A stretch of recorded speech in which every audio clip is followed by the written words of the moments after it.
All right, chapter 5. This is 5 of 12, I think, or 5 of 14. I can't remember. 5 of 12.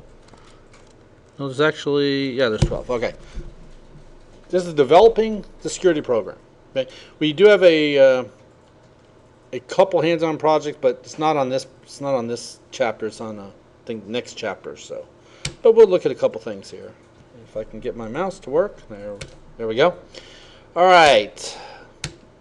Well, a lot of objectives today. It says some of them use their security programs to describe the entire set of personnel plans, policies, and initiatives. I mentioned yesterday how some school, I forget which school it was, in one of these areas up there, actually puts their IT budget first. They actually pay IT first, then everything else. Yeah, I think it would be awesome. Those of us in the IT area think it would be awesome. But what if you weren't in the IT area? Then you wouldn't like that idea. And I don't know how you all get paid here, but I mentioned today I teach for Park University as well. And because I teach computer science courses, I get paid additional funding. I get paid as I have a PhD, even though I don't have one, because of the field I'm in. Okay, and some places do that. They're finally recognizing certain fields need more money. Which school does that? Park University. Yeah. Yes. In the federal government, Right. Lower grade computer specialists Right. get extra money to get them to, and like as a GS7 Right. Computer specialist, you get paid like 13,000 more a year. Nice. Because it gets less as you go up. Right. Yeah. You don't make anything extra. Right. But it's to get people started in Well, that's good. computer science. We have a school, University of Central Oklahoma, UCO in Oklahoma City, who about 2 years ago went out and gave a raise to all the accounting professors. They all got like a $2,000 a year raise. Man, did that throw a monkey wrench. Everybody got so pissed. At our school, we brought up the question, should certain fields get paid more? Like I said, Park University already pays more for computer science people. Our IT department at our school, see, we have a pay band at our school. Everybody, based on years of service and education, get paid a certain amount. So basically, if you're getting hired, look at your education, look at how long you've been in the service, that's what you get paid. IT has now been removed from that pay band where they get paid higher. Okay? So it was actually brought up to our faculty senate to propose to the president for computer science areas to get paid more. So what do you think happened? It depends on whether the president was a computer science. Well, what happened was our faculty senate, I don't know how it works at your school, but you have representatives from each area. So we have a couple from the computer area, then you got humanities, social science, nursing. It got voted down. Oh yeah, massively. They're like, oh no, there's no.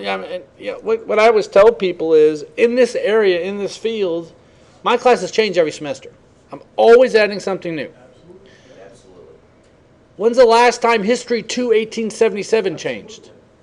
Yeah, well, last time they found a new field out in the middle of somewhere where there was a battle. That's the only thing they changed, but they don't understand that. But what's happening is a lot of organizations now are realizing that IT is important. So they're making, like they say here, entire systems where the people, the policies, everything related to it is kind of lumped together so that they can get additional funding for it. Okay. We have a technology committee which handles all the technology at our school. And it was funny, we all raise tuition every now and then, raise fees and everything else. I actually brought up 2 years ago, I said, how come we're not raising the technology fee? Because we pay, I don't know what y'all do, but we have a $7 per credit hour technology fee. So if you're in a 3 credit hour course, you pay $21 for technology, and that goes to buying faculty machines, classroom machines, software licenses. I brought up the point, I said, with the cost of, has anyone ever licensed Adobe? Like CS6, whatever, Master Collection?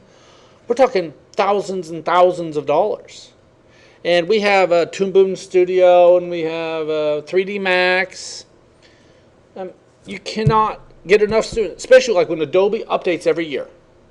So you can pay the $20,000 or $30,000 a year. You can't have enough students and enough classes to make up for that. So I brought up, hey, you know what? We need to think about raising the technology fee, but they didn't do it. they're worried. I'm like, you raise the recreation fee, but you won't raise the technology fee. I just think that's kind of weird. Okay. All right, but it is nice to know that now at least IT is getting some notoriety, I guess.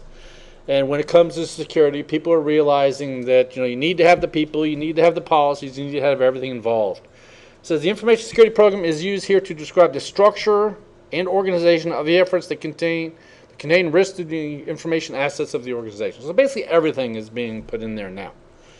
All right. When we actually do funding for our IT area, the basic thing is, does it affect the students? If it affects the students in some way, it can be bought out of the IT technology fund. If it doesn't affect students, we can't buy it. So that's good. All right. So organizing. Okay. The culture of the organization is a big deal. The size. Okay. Now, if we got a very large organization, you can imagine their security program would be a lot better.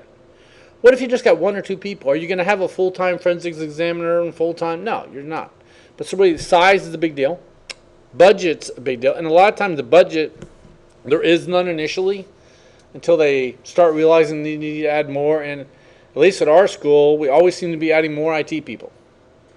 Just one at a time. I mean, there's a hiring freeze at our school, yet we're hiring more IT people because we're growing. We have more computers, more everything. Okay, and also the security capital budget as well. So personnel and capital, both. Okay, so as they increase in size, the complexity increases. Also, how can I say this? Like our CIO, what would a good CIO? I mean, if you were going to hire a CIO, what would you look for? Anybody? How about background? What do you think? Oh, yeah, sure. I mean, maybe someone who's worked in security, worked in computers, maybe has a degree in it. What? Buddy of the president of the college. Yeah, buddy of the president of the college. Well, our CIO has a history degree. Teaches history.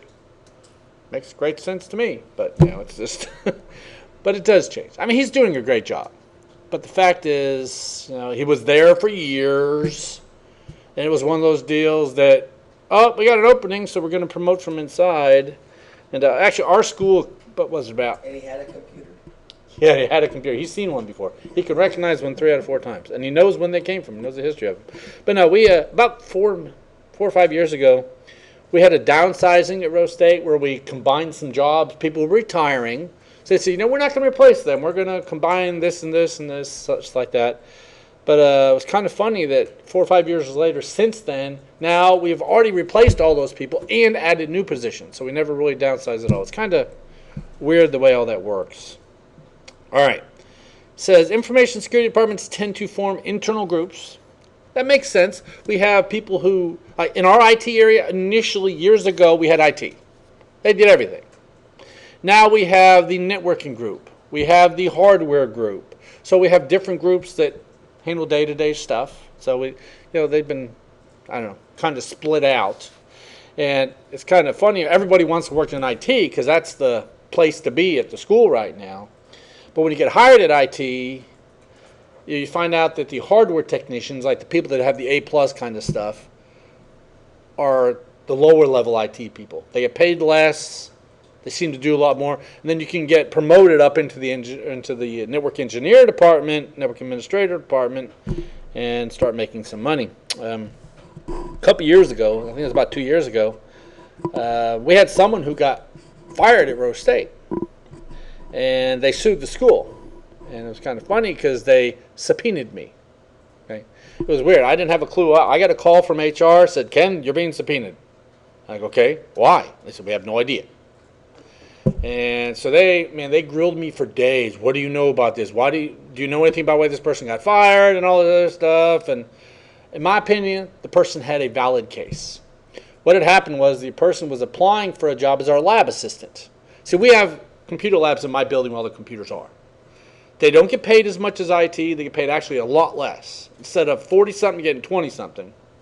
They just take care of the labs in our building, though. Okay, this person applied for that. But at the same time, they were trying to expand our IT department, so there was a job opening for there.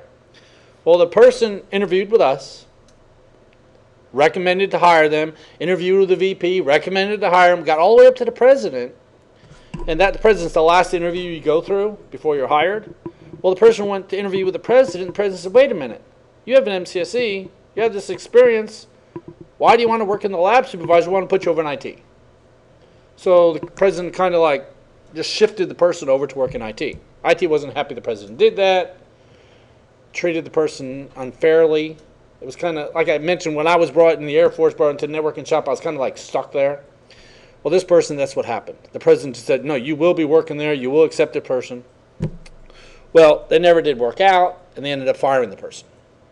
Well, in my opinion, it has something to do with sexual harassment. But they subpoenaed me. So they're asking all these questions. You know, our legal department was like, what do you know about this case? Why are they speeding you and no one else? So I finally got down there to give my deposition. You know, I've never done that before. They got all these lawyers in the room. They're recording everything I say. They said, all right, it's my turn to go. So like, all right, can you read this job description, okay? And it says, you know, network administrator, MCSE preferred. I'm like, okay. And can you read this resume? And it says this person has an MCSE. And they said, what's that? So that's a Microsoft Certified Systems Engineer. Oh, okay, no more questions. Yeah, you were an expert witness. I'm like, what? All you wanted me to do was say that they were asking for an MCSE. This person was an MCSE. And that's it. So, man, they could have asked me so much more. Because I knew some of the stuff that happened behind the scenes. But I said, okay, so that was the end of the questions. And like most organizations, they never did go to court. They settled out of court. Yeah. Yes. As the security officer, I got subpoenaed one time for someone getting fired. Right. But this guy, I don't know what his problem was, but the whole password policy Right. was too complicated for him. Oh, It was nice. too difficult. I mean, clearly, I know, no lie, Yes. it was too difficult for him. Wow. Like our 8 characters had to be upper, lower, you know. Yeah. All that.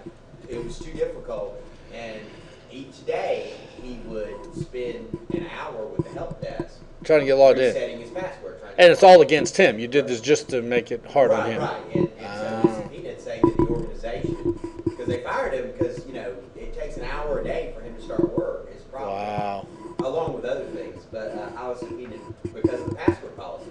And all they asked me was what the password policy was. And I told them. And that was it. Yeah, and you're like, what? That's all you're asking me? It's That like, was it. That was all. I just like- basically read it out of our document. That was password policy. and you basically said, you could have read that yourself. So why am I in here? So, Right.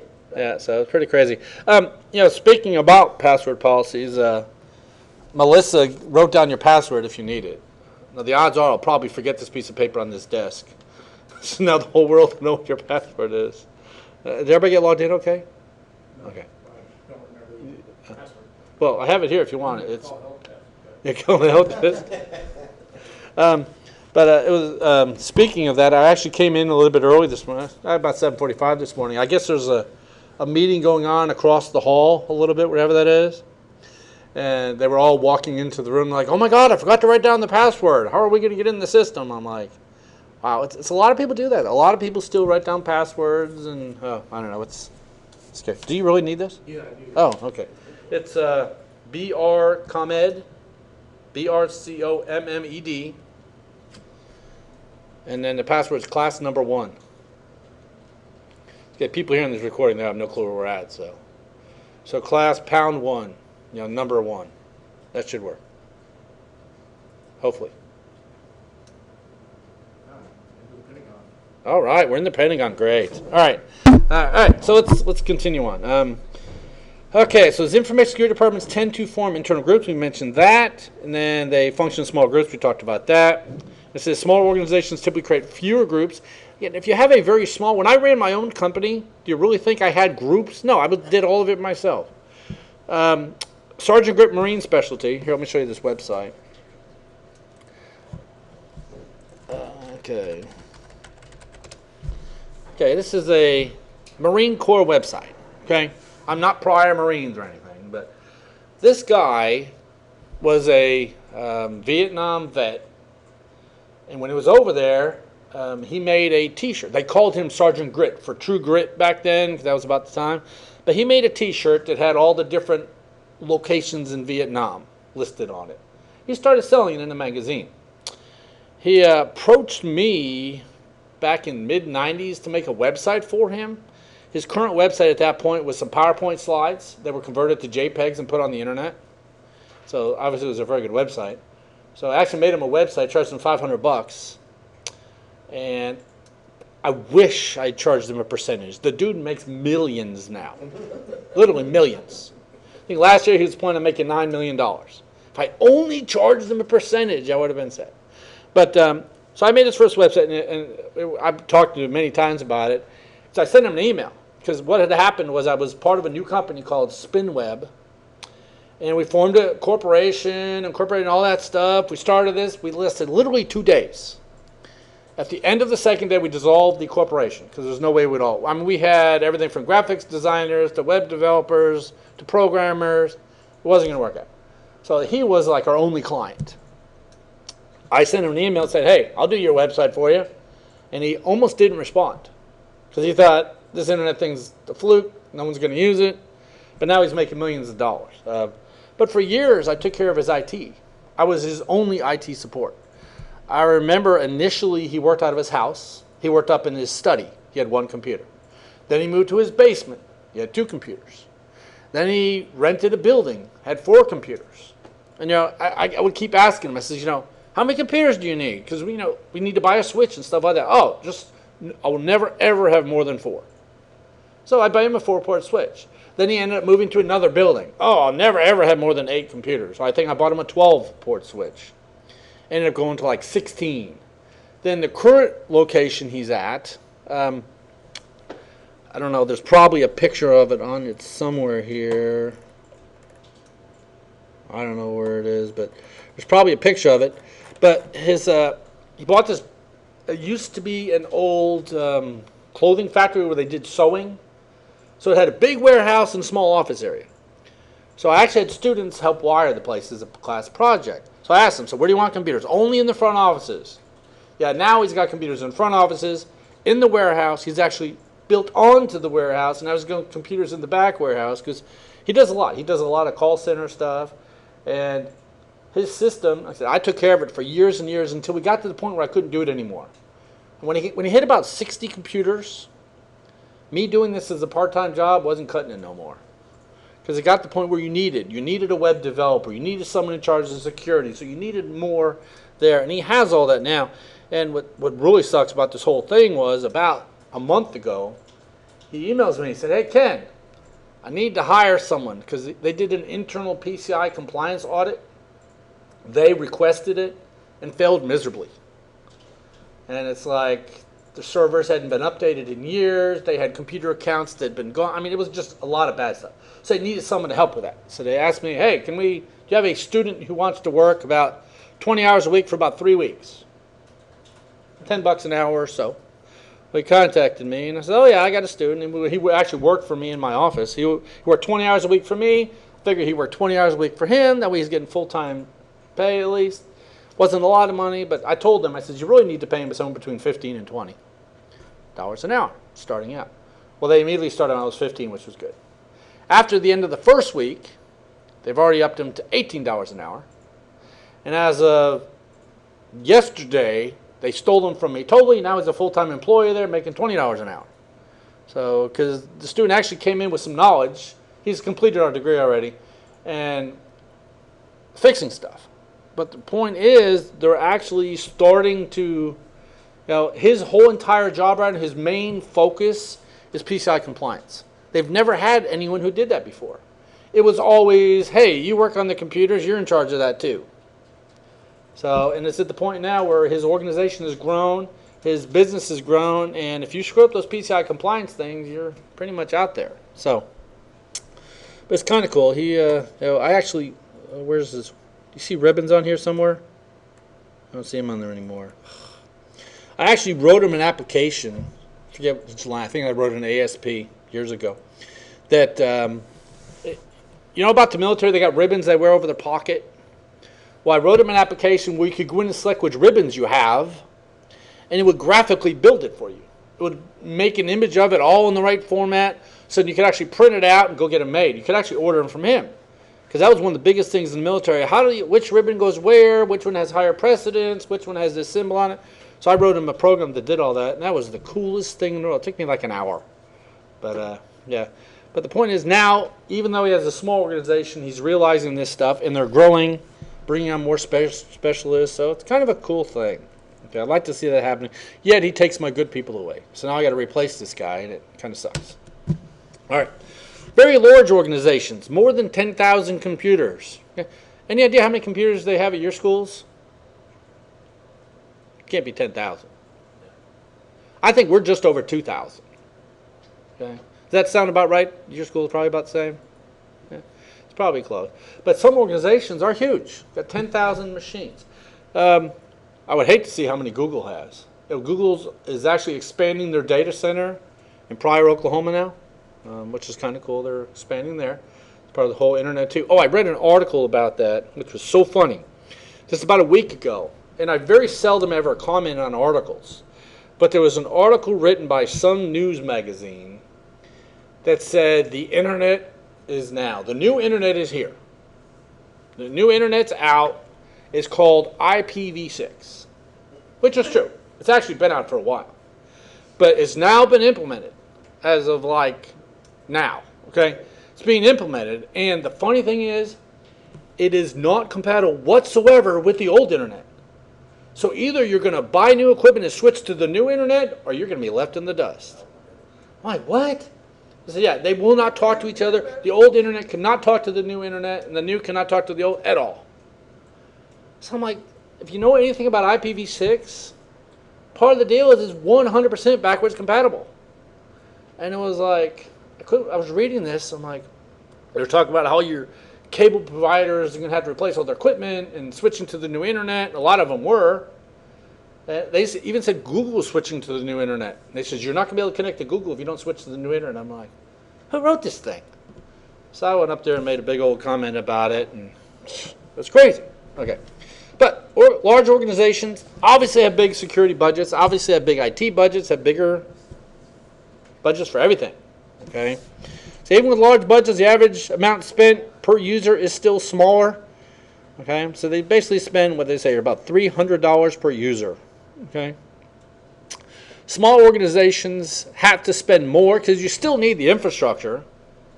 But larger organizations, you need, but you just don't need quite as much. Way back when I was taking one of my classes, I think it was organization behavior. I forget which class it was from my master's degree. We had a guy come in and speak from GM. Okay. In Oklahoma City, we used to have a GM plant. Okay. They would made one of the SUVs for GM. I forget what it was. But we had the guy come in and talk to us about the GM organization and specifically the IT department. And he went in and he polled the employees, asked them the question, how many printers do you have in this organization? Asked all the employees, how many printers do you have? And based on their responses, he figured out he had about one printer for every 3 people, which sounds a little excessive, but livable.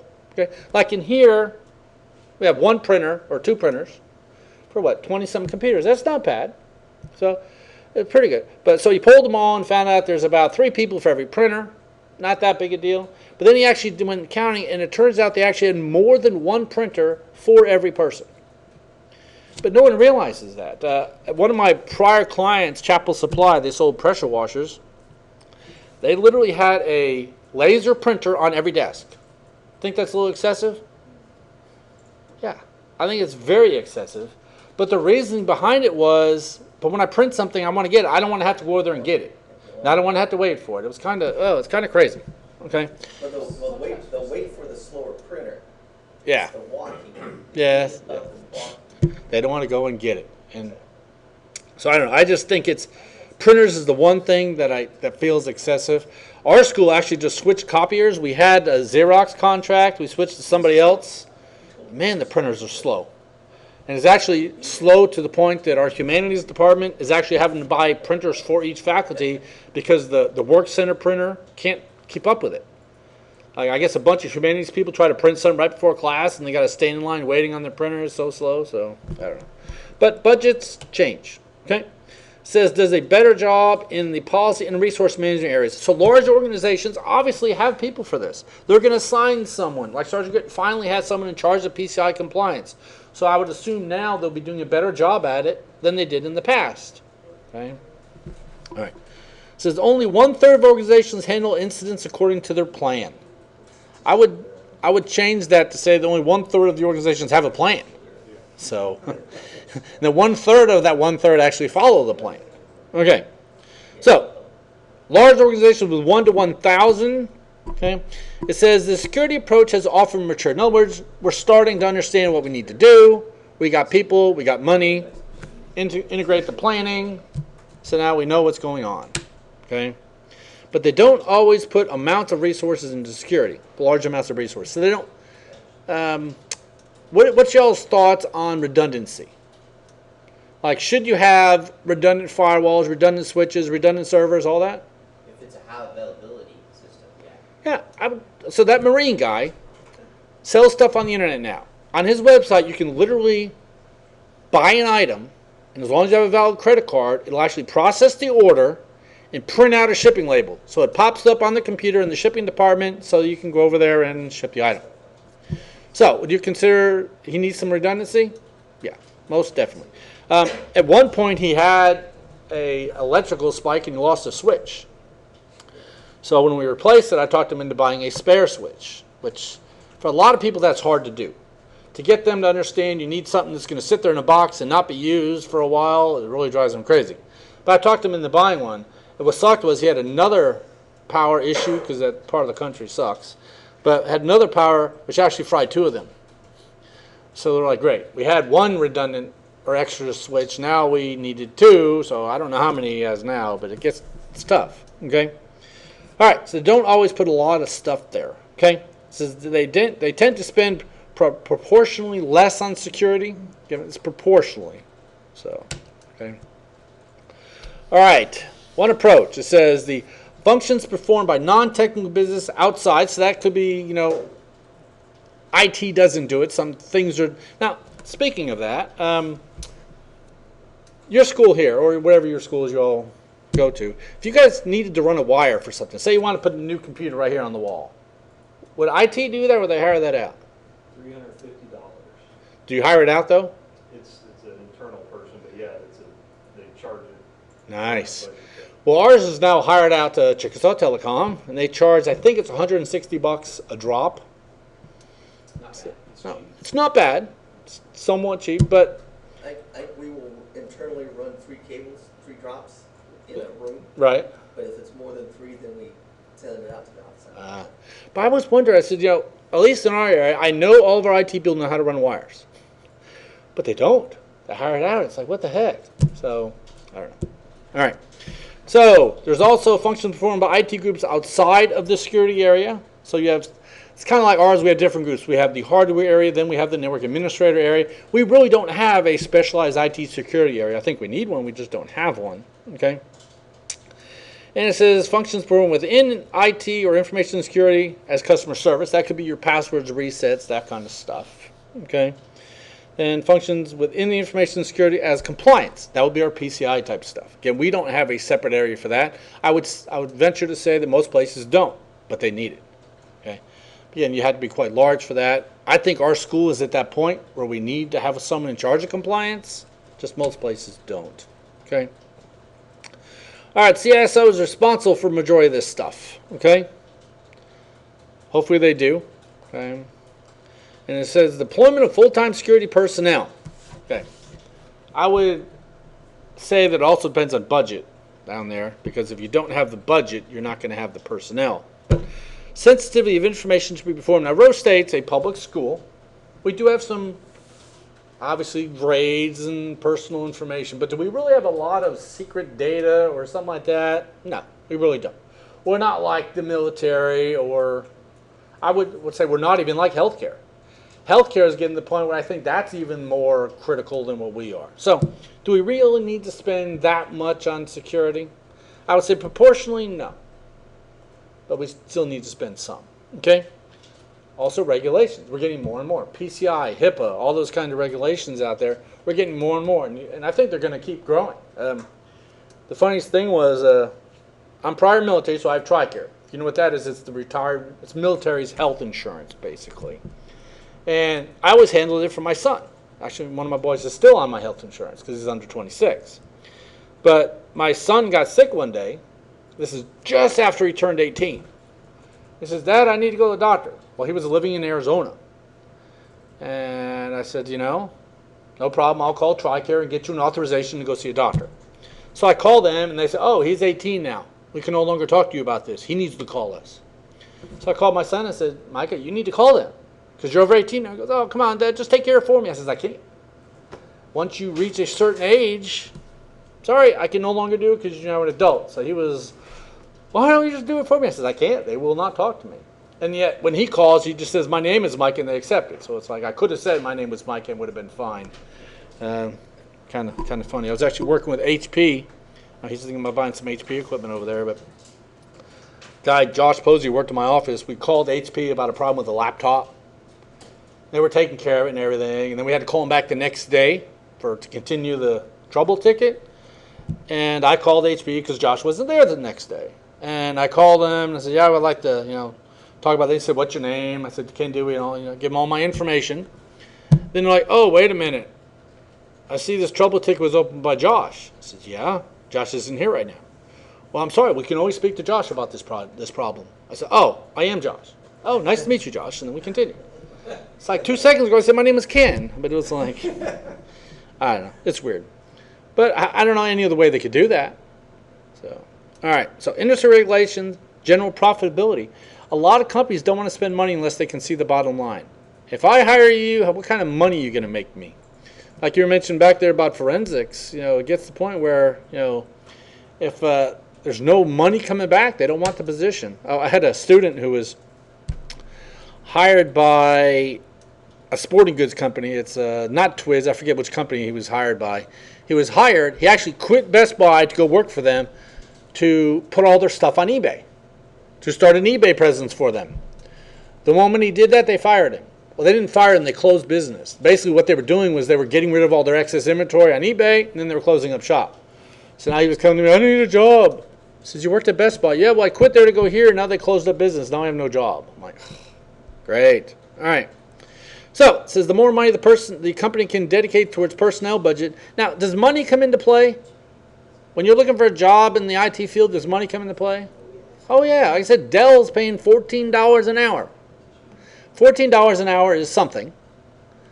But when you can get double that somewhere else, Tinker starting out, you're getting 20. So it's like, would I work at Dell for 14 or over here for 20? So I don't know. It's tough.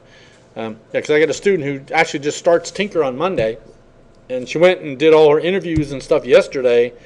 And it was funny. At the interview, they told her that, okay, now that you're being hired by Tinker, DIS is going to want to hire you. DIS is the Defense Information Security Agency. They said what DIS does is they wait till people get their security clearance through these contractors. Then they like to steal them. Because security clearance is a big deal. It's like someone told me it's about $50,000 to get a secret clearance. Top secret, who knows? But so the saying is, yeah, the moment you get hired here, you will be contacted by DISA because they're going to want to steal you from us. Like, wow. And they were trying to say how DISA is bad and you'll be so much better off here and don't leave us and all that. Basically, because we're spending the money on you. So I don't know. It's funny. Okay. So, but normally, the more money you got, normally the more people you can get. Hopefully, the better people you can get. Doesn't always work out that way. Okay. But obviously, more budget, the larger staff you can keep. Okay. Here's, they talk about the risk management and policy. We actually hired a individual at our school to handle risk. Okay. And it was kind of funny because we get, you have Cisco phones here, I'm assuming? Yeah, they do. Okay. Are they in all the classrooms as well? Okay. Well, we have recently put them in all of our classrooms. You can't call on them, but they're for security. I mean, if you pick it up, you can dial straight to the police. Okay.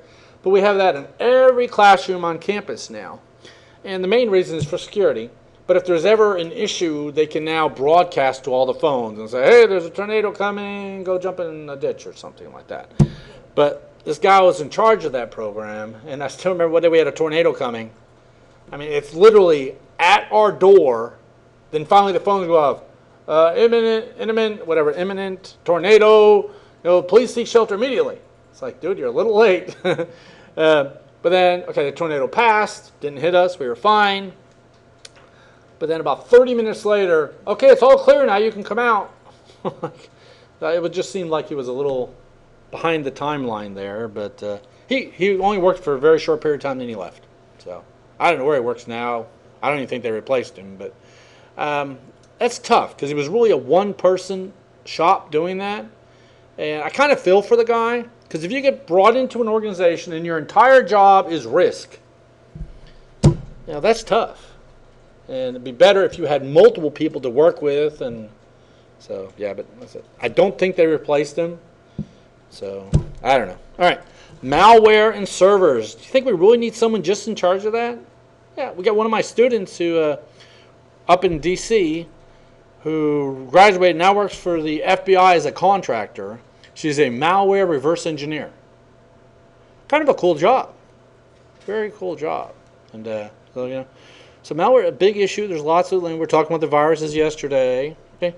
Firewall and IDS. Telefloral. You ever heard of Telefloral before? Buy flowers online. Okay.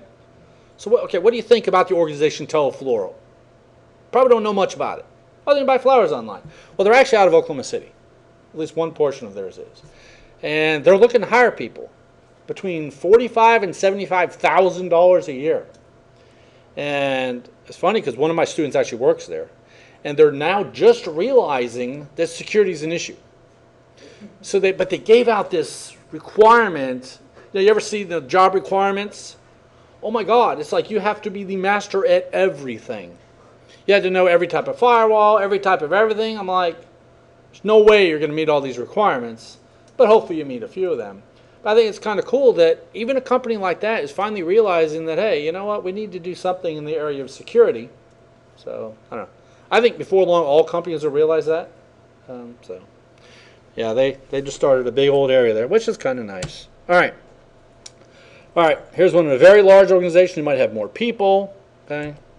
So, all right, medium-sized organizations. Now we have between 100 and 1,000, obviously a much smaller budget. Much, much, much smaller, okay? Much smaller security staff, so instead of doing one job, you might be doing 3 jobs now, okay? Must rely on help from IT staff for plans and practices. In other words, you must bring in the IT people. You're not going to have enough just security people, okay? But you have the ability to handle incidents, set policies, and all that. I kind of like it with medium or small organizations because you can actually decide on something and implement it. When you get to large or very large or huge organizations, can you actually decide on something and implement it yourself? Normally not. Normally you got to work through all kinds of bureaucracy and get there. But yeah, you can actually set policies and everything yourself. It says maybe large enough to implement a multi-tiered approach to security, but probably not. Again, it really depends on how big you are. But you tend to ignore some security functions because you don't have enough people. You don't have enough experience. You don't have enough money for it. Okay, like at my school, we do not have a current system to detect threats on our network. We have no IDS running on our network. Okay, I'm assuming they don't have one here either. Okay, but what we do have is we have a nice wireless system now, which actually looks for rogue access points, which is actually very nice. Our system can, if one appears, can even tell where it is and take it offline. And I use one in my forensics lab. I use it for a project. It's not even connected to the internet. It's connected to the internal network only. But I use it so students could scan it, connect to it, and do projects with it. But IT came over one day and says, all right, there's a rogue access point here. I'm like, there is? I totally forgot it was ours. I said, oh, yeah, that's ours. Like, oh, okay, no problem. We'll leave it alone then. But we got the new Cisco Air Air 1, I think it is, and can actually take it offline. And it's kind of cool. But that's one area where we have a lot going on. And when we actually implemented wireless campus-wide, I asked the question, because I was on that committee, I says, how are we monitoring this wireless? Because our wireless is, well, for the longest time was wide open. No credentials required, no nothing. It just connects and you're on. We did no filtering outbound except for 25. So we filtered mail is the only thing we filtered. Okay, but so how well do you think that worked for us? It worked. Everybody loved it because they could just use the internet. But they found out I know you got wireless access points around these buildings here, but those access points are actually limited on number of connections they can have to them. And nowadays, I'm assuming everybody in here has a smartphone. Okay, so if we all had just left the Wi-Fi on this morning, that'd be 9 connections on it right now. Even if we weren't using it, we'd have 9 connections to the access point. So what ends up happening is then people who do need to use it can't get on. So we just now implemented it's not really a login page, but it's acceptable, I agree to these terms, accept, and now you're on. So at least, Terms and conditions. right, so now you at least have to connect to it, and it's not just your phone just randomly is going to connect and start using the system. But I asked the question, I says, how are we going to monitor this wireless? He says, oh, we will be monitoring it daily. And jokingly, I says, yeah, for the first month. Okay?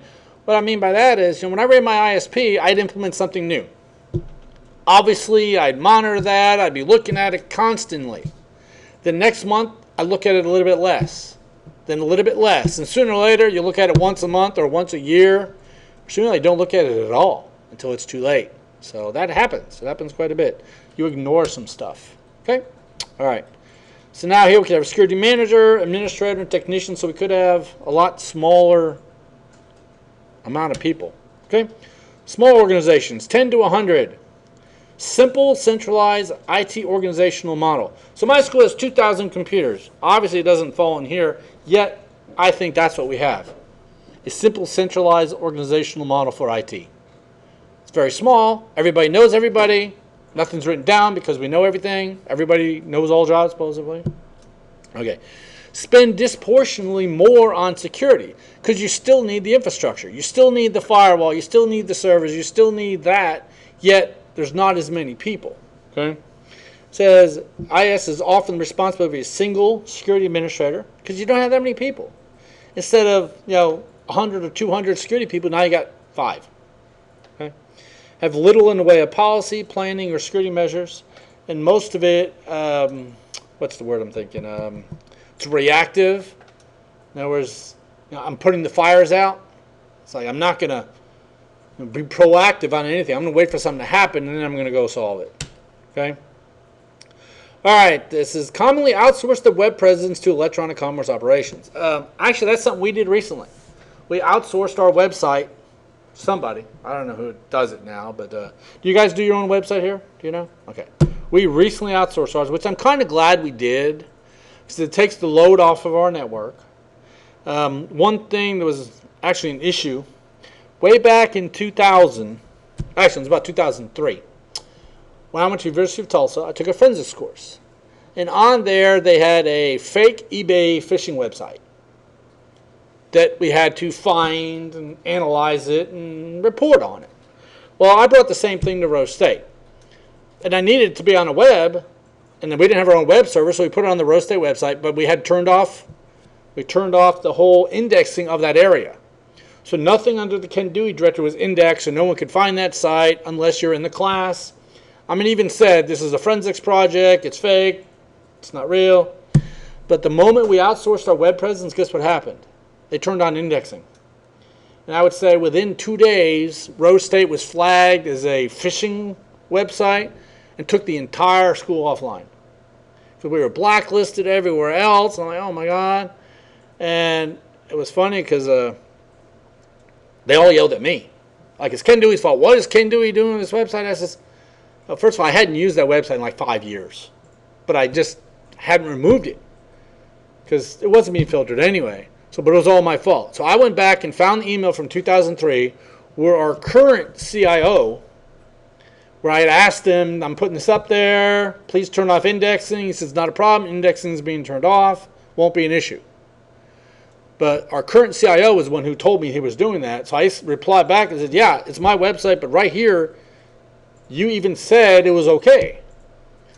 So they said, okay, but you still shouldn't have done it. It's like, it's exactly what they said. Oh, you're okay, but you still shouldn't have done it. I'm like, okay, but you did know about it. Yeah, they are right. I wasn't using it anymore. I should have taken it down, but it's one of those deals you forget about it, yes. If they had good cybersecurity policy, then you would have followed it, and then it wouldn't have been an issue. Yeah, well, See? yeah, we don't have anything. So, all right. It says training and awareness is commonly conducted on a one-to-one basis. With our new websites, now they're out there, I asked to have the ability to edit it. But now I have to go to individualized one-on-one training and be able to edit this website. I still haven't gone to do it yet.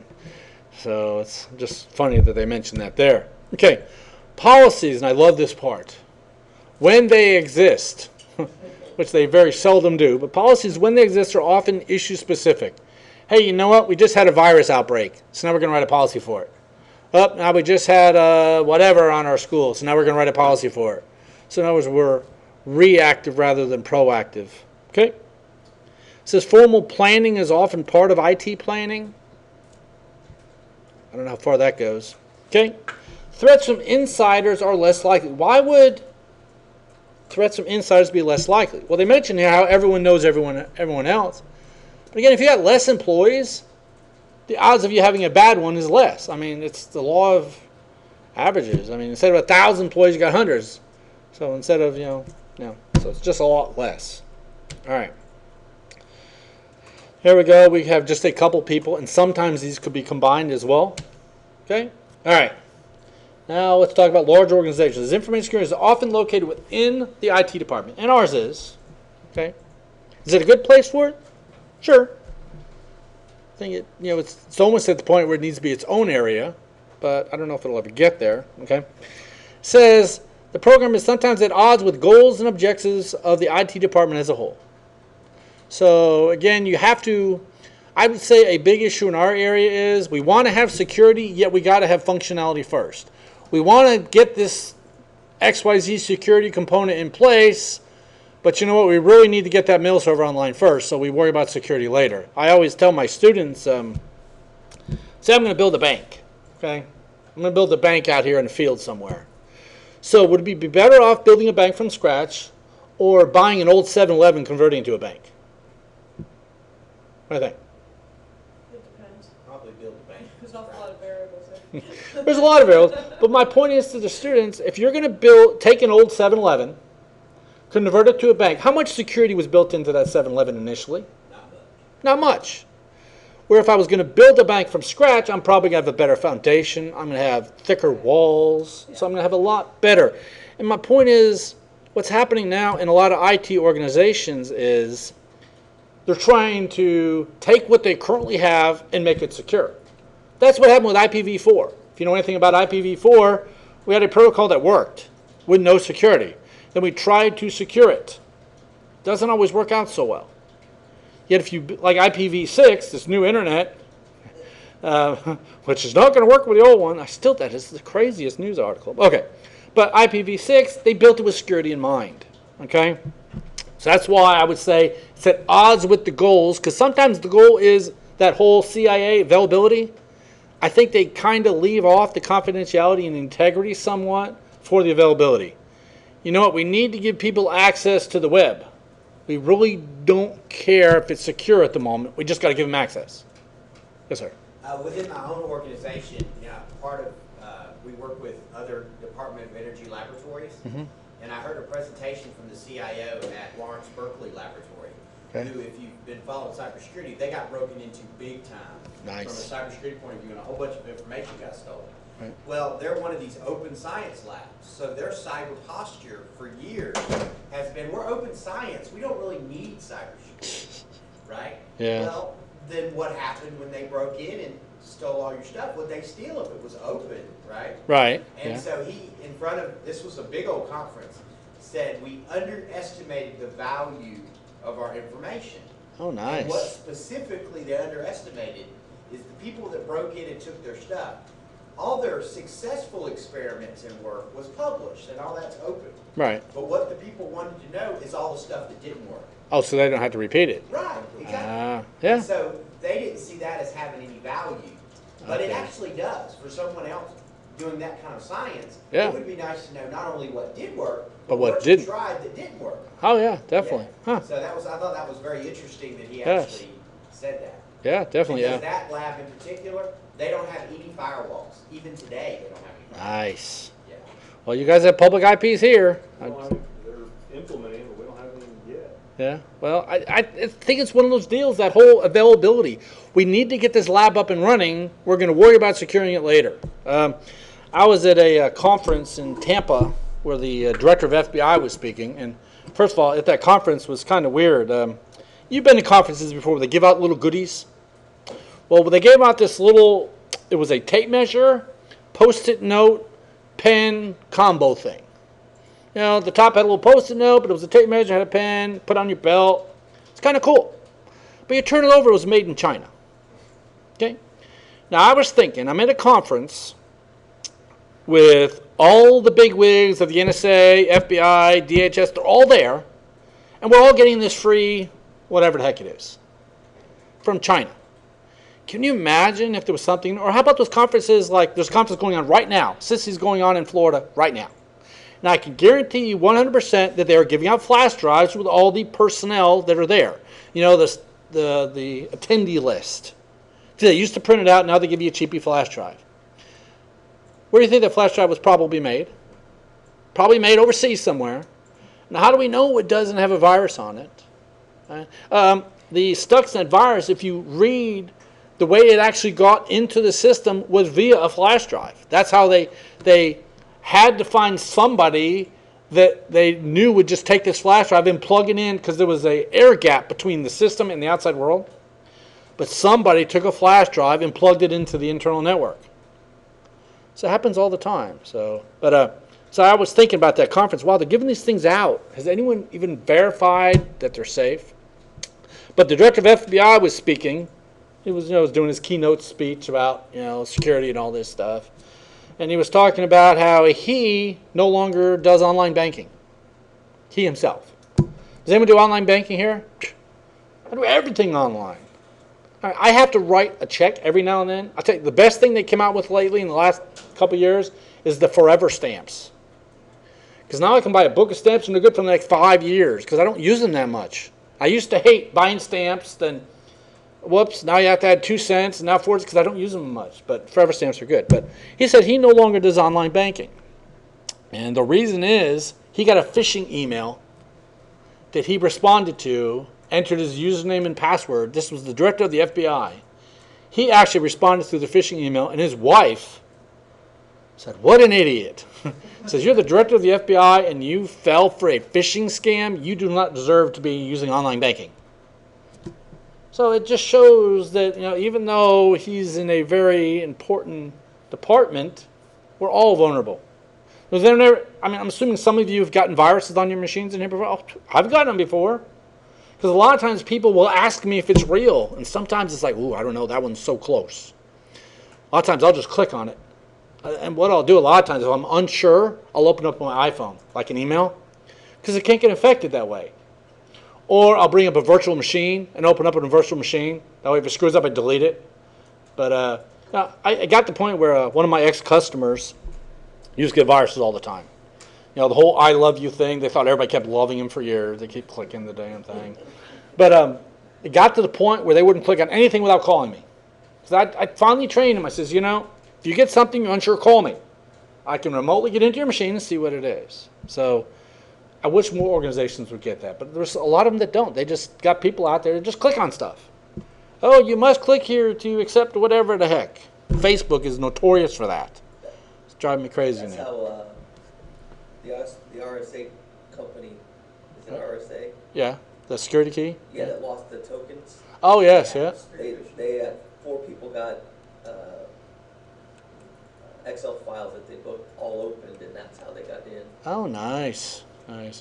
It's crazy. And, with all these new viruses, there's always going to be something new. Okay? All right. So it says, because the goals and objectives may conflict, okay, our school, we have a CIO.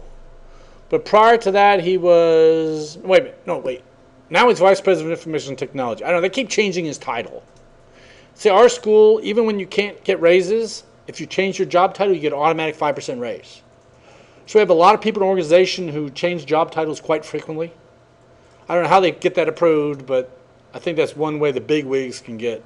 Yes, there's no raises for anybody unless you're switching job positions. That's where our CIO became vice president of IT. Now he's CIO again. I don't know. It's crazy. But okay.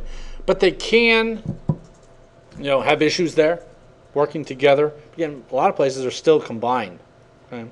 So the challenge is design a reporting structure to the information security program that balances the needs of each community of interest. And in my opinion, I think the security area should report directly to the president of the organization. Like, it depends. A lot of times they do already. But if you have somebody in charge, you should still be able to go report straight to them. So, all right. And they should, there it is. The Information Security Management Committee is right at the very top. Okay. All right. All kinds of different versions of it. Okay. All their different options. Wow. We're not going to go through each one of them. Okay. There's other options. Legal, internal audits, help desk. Do we really need all these organizations? It'd be nice to have. We just all don't have all of them. Okay. We have most. I think we actually have, at the moment, we don't have a legal department. We outsourced that because our lawyer left. But, we have most of those. Okay. All right. Components of it says the information security is unique to the culture. So, at our school, do you think we have a different culture than your culture back there, since you work for the government? Yeah, a little bit. Yeah, I'd say it's a lot different, because our needs are different. How about if we worked for a hospital? Heck yeah, we'd have definitely different needs there. Obviously, size and budget also comes into play. Okay. Also is involved in the strategic plan. Is security listed in your strategic plan? Again, I'd like to remember what school that was, but their plan basically says IT comes first, which is awesome as long as you don't go excessive in it. Okay. It should also be in the vision, in the mission statement. Okay. All right. Types of positions. Okay. And the positions, they say define policies, guidelines, consulting for risk assessment, product and technical architecture. So we have people that do all kinds of different things. Okay. And it says senior person with a lot of broad knowledges, but often not a lot of depth. Has anyone got the CISSP in here? I don't think any of you had it. Oh, you got yours? Okay. You took that test. That test, it's crazy. 6 hours, I think, 250 questions, something like that. The test covered everything in the world, it seemed like, but only half an inch deep. It was very broad, but the depth was not there. I went one of those boot camps. You go for a week. After I went to University of Tulsa, I went to a boot camp to get my CISSP, just as a refresher. It was funny. The guy was talking about the Vigenère cipher. If you know anything about that, it's the veneer cipher. It's kind of funny. He was like, yes, there's this cipher called the Vigenère. He says, you're not going to need to know it for the test anyway. But again, a lot of areas, your upper people, they have a very broad knowledge, but they're not really in depth, which is actually a good thing. Do you need them to know everything? No, but they need to know a little bit about it and who to come in contact and who to ask if they got issues. Okay? Okay. Then we also have the techies who actually do all this stuff. Come up with solutions. One area that we're starting to add more in our program, after Dr. Schnoy keeps beating us up on it, is programming. You guys have programming in your degree? Does your different degrees require programming? A little bit, They need to. They need to have more. The reason is, a prime example why you need it. Anybody can do something one time. Like say I was going to add a user on the Active Directory network. Could I do this with a GUI? Sure, I can go in Active Directory user computers, add a user, be done with it. But what if I'm going to add 10,000 users? Am I going to do this with a GUI? Heck no, I'm not going to. So I'm going to have to write a program to do it. There's a saying out there, if you can do it one time, no problem. If you can do it twice, that's when you need to write a program to do it. So, and like with Dr. Schnoy's area, he's one of those first 4 in the nation that have this new designation. He told me that for him to accept any more of our students, they need to be stronger on programming. I mean, I've had a couple students who come in and can program anything. You give them a new language, yeah. It's kind of like I was. When I got my degree way back when, I have a computer science degree, which means I had Fortran, COBOL, C, Pascal, C++, Assembler, all those languages. The one thing I didn't have was Visual Basic, though. Someone came to me, and there was a trucking company called Trucks for You. I don't know if you've ever seen them. They're driving around. Now that I mentioned, you'll see them someday. It says Trucks for You on the side. Okay. this trucking company needed someone to write an application that would download their GPS data every 15 seconds. So they contacted me. They said, hey, could you do this? And it has to be written in Visual Basic. Okay. I had never seen Visual Basic in my life. I went home. This was on a Friday. Learned it over the weekend, wrote the application, sold it to him for $700 on Monday morning. So my point is, once you know one language or a couple languages really well, you can learn any other languages. And real techies nowadays need to know languages. Okay, they really do, because, I mean, how about iPhone? So many apps out there, and people are making millions. One that's Angry Birds. We all know what Angry Birds is. I mean, they have stores in Mexico now. They're Angry Bird stores, kind of like the Del Sol and all those. Now they have the Angry Bird store. You can buy all the Angry. Can you imagine the dude who developed that thing? Even if he's getting only a quarter penny off of something, he's making big bucks. There's lots of money to be made. There was a game for the iPhone a while back called Jules. It was like Bejeweled, but it was little triangles. There was a college student that delivered pizza. He wrote it at night, put it on the App Store, and he said his first check was over $1 million. And he sold it for 99 cents. It's just crazy. But the point is, we're going to start adding more programs. We're actually redoing our curriculum probably this summer to start requiring more programming. Because it's getting to the point where you're going to need to. If you're going to be in the security area, you need to know how to program. Even though a lot of them don't, you need to. Okay? I teach Java in one of the programs I started using just recently. I think I brought a copy with me even. Is, we can write Java programs all day long. But students, they don't really do anything. The applications you make, I have one that you enter names of cats and it determines if the cats have claws or not or whatever. But so I have them do a program that actually connects to the weather service and checks the current forecast.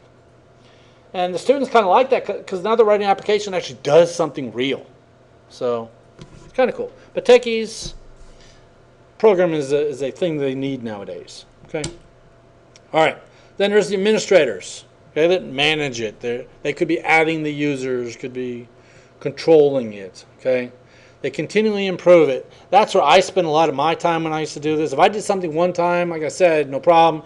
If I had to do it multiple times, I'd start writing programs to do it. I'd do all kinds of stuff. When I ran my ISP, I had it in a shed in my backyard, and in the summertime in Oklahoma it gets hot.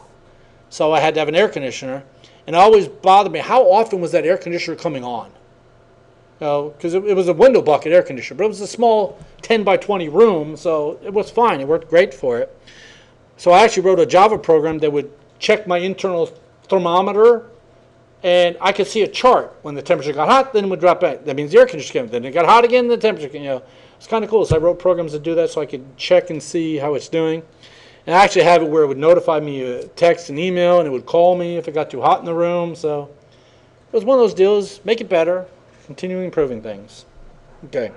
It says a typical organization is a number of individuals with IT security responsibilities. More and more people, you're starting to have to do a little more of that. When I was in the military, they started having work group managers. Well, you had the IT people, but rather than everybody having a password issue calling IT services, you go see a work group manager. What that was some person in each functional area that could reset passwords and do really basic stuff. So we're starting to spread it out where more and more people can do it. Okay. We're not done with this section yet, but what do you think? We take a break? That work? I need to take a break for a second. Okay, I got to bring up the thing. We're on this slide. All right. I'm going to stop the recording. Actually, I'm going to pause it. All right, now to continue. Okay, so with the positions, we talked about administrator a little bit, those who manage the security tools, the monitoring. We're actually going to be looking at Nessus. I don't think we're going to do it in this chapter. We're going to do it in one of those. Anyone ever played with Nessus before? Yes. A couple of you should have, but the rest of you will be able to see it today. So we're going to play with Nessus. There's a lot of tools out there, and some are better than others, but there's a bunch of them. Okay, so it says a typical organization has numerous individuals that do this kind of stuff. All right. Here's some of the people. We have a CSO, Chief Security Officer. We have the security managers, administrators, technicians, staff. Depending on your organization size, you could have less or more of these. Okay. And there's how it could look. Now, they mentioned here a security consultant. Why would we want a security consultant? Well, sometimes you don't have your own security people, so you bring in someone to handle that. We're actually doing some marketing for my program, and we're bringing in a marketing consultant. So, because you have marketing people, but do you have someone who's specialized in a certain area? Well, the same thing with security. Do you have someone who's specialized in that area? Maybe not, so they're going to bring in some input. Okay, help desk. We all know what help desk is. That's kind of the first level. That's what you call with your main problems. One thing I do like about Dell, they have if you buy like Gold support or Premier support, stuff like that, you get to bypass this first level person and go right to someone who actually knows something. So it's kind of nice. But normally, it's the person you call with minor problems.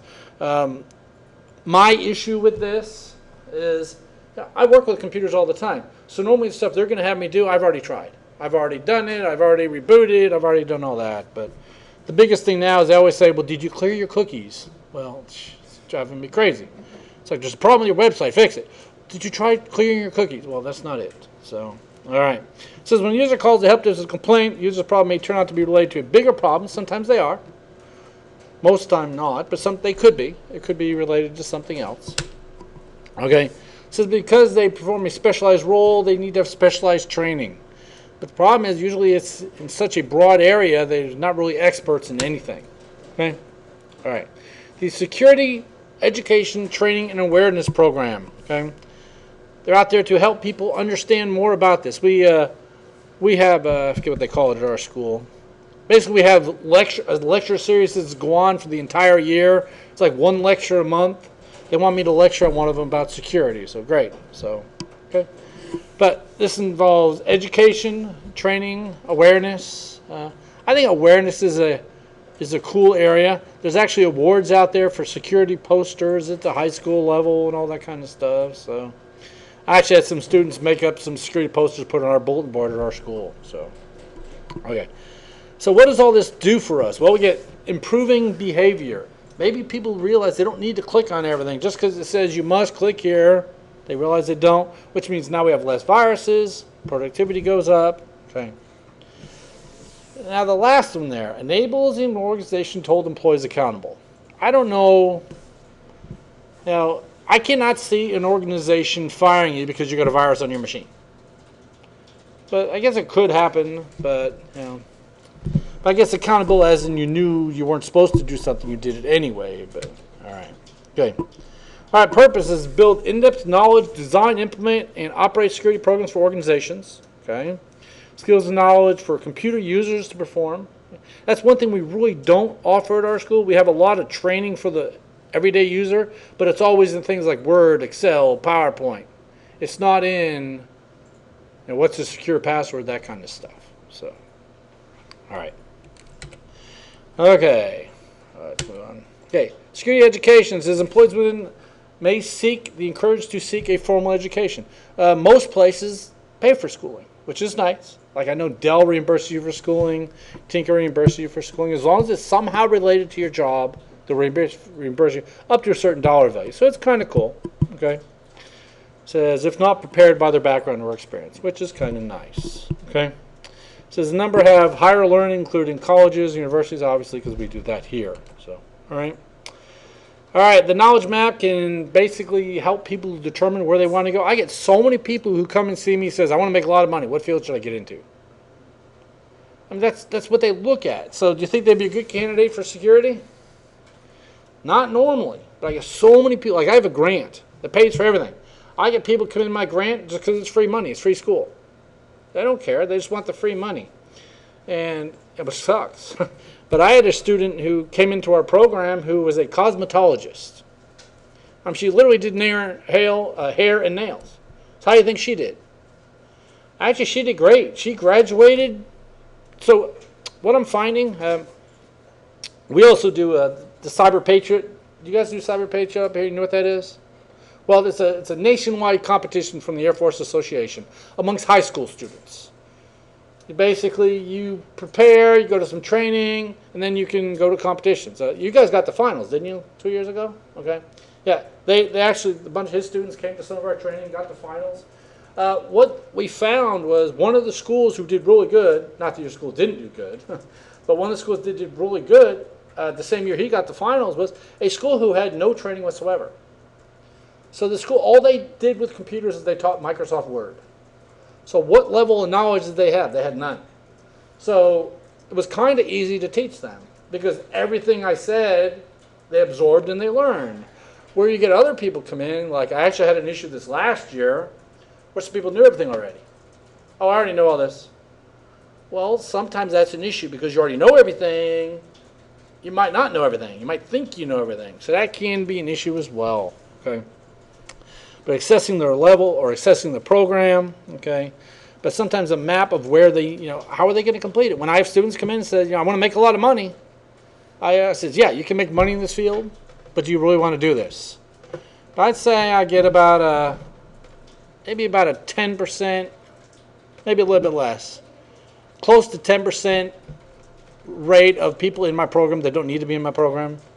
They get in there. Like we have, I don't know how y'all degrees are set up, but we have a couple classes, or main security classes, where you can only take them twice. If you fail out the second time, you're in the wrong area. So we've actually failed people out. Because, hey, if you can't do it after the second try, the odds are you're never going to get it. So, all right. It says creating a map can be difficult because many are unaware of the numerous subdisciplines, which obviously we teach this stuff, so we kind of know about that. All right. All right. And there's a mapping of who can do what.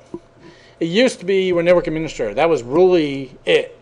And that person did all the security, did everything. Now they have other ones that, lots of other positions. Okay. Depth of knowledge is not normally a large depth of knowledge. You have a lot of breadth, but little depth. It says, indicated by level of mastery using taxonomy of learning objectives numbers. Do you know everything about this specific topic? When I took the CISSP exam, I said it covered everything, but only half an inch deep. I teach computer cryptography. I teach a course in it. So hopefully I understand it quite well. And what bothered me was like the only question on the test about that was about the bit size of DES. It's like, that's really the only question out of this whole area? I was a little disappointed. But the deal is they wanted to cover everything, but only half an inch deep. So it's kind of weird. So they That pick was your some irrelevant- CISSP? Yeah. Is that what you're talking about? Yes. They pick some irrelevant, Which is? obscure. Yeah, exactly. They pick something, that says, what, is whatever. Mine had a lot of like security management and STL software security. Right. I had more questions about what type of fire I just wondered, since extinguisher. the question bank's probably Yeah. pretty large, you probably didn't get all Yeah. the same questions. I was just curious about the testing. But yeah, we had, there was more about, what type of fire extinguisher can be used with computers, or what type can be used where for 30 seconds, you hit the button. It's like, there was so much about that. It was more of the management's perspective Yeah. than the actual technician. So it was, it has an 80% failure rate. So that was, wow. I passed it, but it was, it was long. I'm going the first week in July to get the Certified Ethical Hacker. Yes, that's, has everyone got that one in here? You got that one? Well, that can't be that difficult. Yeah. I could probably just go take the darn test, but they're paying for me to go to school, so I might as well do it. So There's some tools that you'll need to know how they work. play with. Yeah. And when you see commands and things, you'll know, oh, I know. Yeah, so, yeah, but they're sending me to a week-long training in that. So that basically means a week-long of mostly review, but I think it's actually the week before I come up to teach here again. So, I don't know. I think it is, if the dates don't change. Melissa was saying yesterday that having a hard time getting housing. Is anyone coming up to that training in July? At Forensics and Network Security, I think? I'm just gonna do the network security part. Okay. Yeah, obviously you don't need the forensics part. But she was saying there's an issue with hotels. I don't know, because that's when you're... Is that when the All-Star games are Yeah. live? It's actually the 9 to week 10? after the All-Star Games. Well, we've got stuff going on before and Oh. after. and That's what she's like, why is there something going on after? Yeah, Yeah. it drives me crazy. Activities that are happening. Yeah. I went up to visit my son when he was going to Manhattan Christian College, somewhere in Kansas. He was going to school there, and I went up to visit him on one weekend. We booked our hotel room ahead of time, and we went to check in, and the rate had doubled because there's a home game going on. I'm like, what the heck? And the lady's like, I'm sorry, sir, the rate's doubled. And I said, oh, no. I have a confirmation right here. I've already paid. And she goes, yeah, but the home game's here. I'm like, I'm not going to see this stupid home game. But a lot of places do that. So I don't know. It's crazy. All right. So it says, because many institutions have no frame of reference what skills and knowledge are required for a particular job, they basically go with certifications. If you want to get a job at Best Buy, you need the A-plus certification. If you want to get a job working for Tech Systems on Tinker right now, you must have your A-plus, and they want you to have your ITIL certification. ITIL is the number one thing to get right now. It's crazy. So many people want that. ITEL? ITI, it's one of those. Yeah, ITEL, I think. But there's a lot of places. Actually, you know what? We can find that one out. I got it right here. So I actually put it. Fairly new, or am I Yeah, it's fairly new. I put it in. There it It's is. an area of like service and support, like it's a methodology for providing. ITIL. Yeah, yesterday, early Yeah. on, you. Yeah. What is the ITIL? You hear so much about the Information Technology Infrastructure Library. It's a foundational process that provides for quality IT service management success with ITIL through the use of documented and improvement. Oh, look, documented. Wow. It's 16 months. Yeah. And it's kind of, isn't that the, I went to the whole 7 Habits of Highly Effective People. Anyone remember that stuff? Yeah, that was kind of cool. Well, Same. you know, these types of That's things good, are that's very, good. I think are helpful in that, like we have a third-party contractor that we hired to provide our help desk service and support type service. Right. And so you can tell them, my expectation is that you'll follow ITIL standards. Ah, And so okay. when they do something stupid, You can say, hey, you're like, not. that isn't in the ITIL book. Even though everyone really should know that it's stupid, you know, Right. it's up to you, well, why is it stupid? You know Yes. what I mean? And so it's a methodology that you can say, this is the types of things we expect you to do. Right. Okay. So Yeah. it's So that's what Tinker's doing. Tinker's saying for tech systems to supply support for their computer systems, you need to have your A+ for sure. And within 90 days, they want you to have your ITIL certification. And it's weird. They said they want you to go get it on your own, but once you pass, they'll reimburse you for the cost of it, which is kind of nice that they do that. So it's because it costs too much, we don't make them do their ITIL certification, but we expect for them to follow The standards. ITIL methodology Yeah. So in their support. So if they do something crazy, you're like, Yeah. you know, there's nowhere you can find that in the ITIL book. right. You know, I had a student who came in and talked. Do you guys have Brahms up here? Brahms ice cream? Carthage, Missouri, 71 South, close to Joplin. Oh, yeah. You gotta go that far south. It's mostly Oklahoma. And Wow. Texas. Okay. Well, Brahms Ice Cream and Dairy Store. Okay. I had a student who come in. Okay, I didn't know Kansas. I actually was griping about Brahms. They got rid of my favorite flavors. I'm all upset about that. But I had a student who come in, worked at Brahms. He's their network administrator / security expert / does it all. Okay. And he wants to get a degree. He says, because I can no longer get promoted. And he brought me in all these classes he's been. He's been through all the Cisco classes, all the CompTIA classes, everything. But I said, so you got the certifications? He goes, no, they didn't want the certifications. They just wanted me to get the knowledge level, like what you're saying. They don't care about certifications as long as you know what it is. I said, yeah, but in the industry nowadays, you need that piece of paper. Well, it'll definitely open more doors for you. It will. You know, I have a whole pile of them on my business card. I list all my certifications on there. And what's it do for me? Well, if I was ever to look for another job, and the reason I get it being a professor is I feel that if I'm going to teach the Security Plus class, I should have the Security Plus. Makes common sense. If I don't have it, I mean, why would I expect you to listen to me when I don't even have a clue what I'm talking about? So that's why I get them. But industry certifications seems to be the nice thing. And I also get people ask me, should I get my degree or should I get my certifications? It says, we actually need both.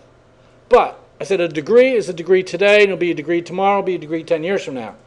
A certification, like I have a certification in an MCSE.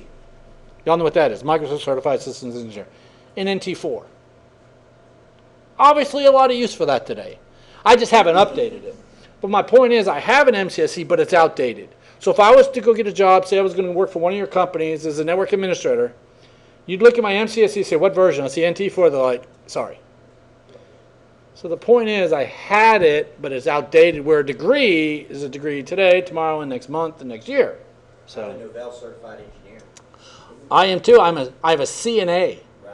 So many people think that's Cisco. I says, no, that's Certified Network Administrator on Novell 311 That's what I have. or 312, whatever version it was way back when. Yeah. When I first started teaching, we actually taught NT4 and Novell 311 at our school. So I went out and got all the certifications for them. Just haven't updated them since then. Not that I don't know them, I got everything else since then, so I haven't updated. But industry certifications, kind of a cool thing.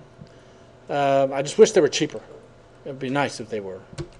All right. Oh, and about that real quick, I don't know if you have people that go to get them. What I tell my students is, if you take like my network security class this summer, it's geared toward the Security Plus exam. If you go and get your Security Plus exam, you get 100 on the final. You don't even have to take it. So I feel if you get your certification, you obviously know something. So I tell my students that, hey, if you go, and for their midterm exam, what I do for them is I have some test simulation software that I let them use. And I tell them, for your midterm, you use the simulation software, do it as many times as you want. You just print off the grade that you're happy with. And that's what your midterm grade is.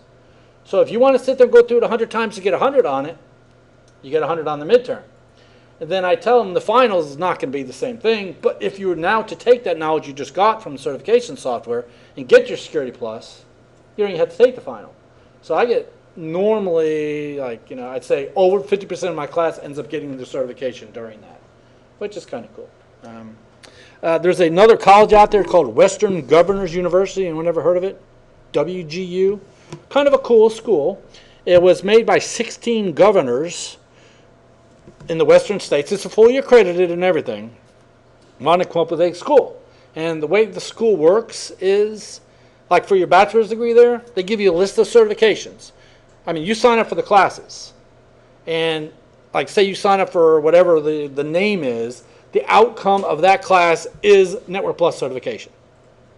So by paying your tuition and everything, it automatically includes the exam. So you do all the practice tests, you can take the exam, then you're done with the class. You end up with a straight 3.0 GPA because there's no way to judge it. As long as you get the Network Plus, you're done with that course. But it's kind of cool. You end up with a lot of certifications plus a degree out of it. So, called Western Governors University. And you can complete the degree as quickly as you want. I have a student who started the bachelor's degree in January. He should be finishing up this month. Because he's getting all of them. It's got all the GIA certifications in it, all those. And you can go as quick as you want. When you're done with one, you can start the next one. So, and the way you pay it is you pay per semester. So if you do the entire degree in one semester, you're only paying for one semester, which is kind of cool. But it's Who are they accredited to? North Central, same thing we are. But an issue with it is the GPA. You end up with a 3.0 GPA. 3.0 is not bad, but if you're going to go into, say you're going to go into a master's degree or a PhD that's competitive, you come in with a 3.0 GPA, they can be like, no. So that's an issue with it. But it is geared toward the certifications that are available, which is kind of cool. Yeah, it's Western Governors University. All right, it says once the knowledge areas are identified, common knowledge areas are aggregated into teaching domains, basically we come up with what do we need to train you on. Kind of like our sexual harassment training. They realize we need to be trained in that, so they come up with training for it. We need to do the stuff in this area as well. Okay? Design your courses. Okay? Just like we all teach, so like in a regular class. Okay? Then security training, basically develop the user skills to perform their duties securely. Okay. With that Cyber Patriot, one thing they've asked me to incorporate in it this year that I haven't in the past was they want me to develop machines that have flaws in them. Kind of like trials. And then the way the students can go fix the flaws on my machine before they go into the actual competition. So we're going to be doing that one this time. So, yay. Okay. So, I mentioned here how we could develop customized training or outsource. I would say most of the time it gets outsourced. A lot of companies said, we need someone trained in Cisco, so they send them out to Cisco training. Okay, and a lot of times they'll bring in someone to do specialized training in certain areas. Security is one of them. Okay. All right, customized training could be for general users, managerial, technical. It could be whatever level. There's just lots of it out there. It could be minimal, could be advanced, could be whatever. Okay. says, using the wrong method can hinder the transfer of knowledge. The way I'm teaching here today, is this really the right way to teach? Well, it is. It works. Could we do it better? Well, could we do it worse as well? We have a lot of people who basically say, here's a book, read it, do the end of chapter questions, and that's all you get, which kind of sucks. But at least by getting a lecture, you're getting my interpretation of some of the materials. Okay, more hands-on might be good, but with this material, other than writing policies, it's kind of tough. I mean, yeah, we could sit here and develop a class, but in teaching teachers, it would probably take way too long. Okay, but it says good training programs says take advantage of the latest learning technologies and best practices. What has worked? Okay. My forensics class is 100% lab-based. It's one lab after another, and that seems to work really well. So I teach you how to do something, they make you go do it.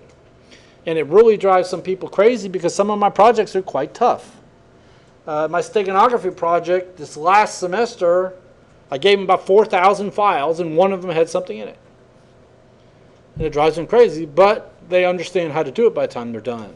Okay. I actually incorporate a whole bunch more mobile lately in my forensics class, since mobile seems to be the thing. And for the final exam, I took an iPhone. We have Lake Hefner in Oklahoma. It's just a lake that if you jog around the whole lake, it's 10 miles. And it's got park benches and playgrounds and all kinds of stuff on it. I took an iPhone and jogged around about 3 miles of the lake, taking pictures of park benches and sewer holes. I want to take pictures of stuff where people didn't think I was a child predator or something, because there's a lot of kids out there. But I took pictures of these park benches and sewer holes. Then I imaged the phone and told the students they had to find out things like which Wi-Fi network did I connect to, where were the pictures taken. They actually had to build a GPS map showing me where I jogged, which one I took first. It was kind of cool, so they get a lot of hands-on doing that. That seems to work out really well for, currently. All right. Recent developments, there's all kinds of stuff. This is less use of centralized public courses and more on-site training. Well, I see that happening, but I also see that changing a little bit. Y'all see the new deal from Stanford and MIT and all those?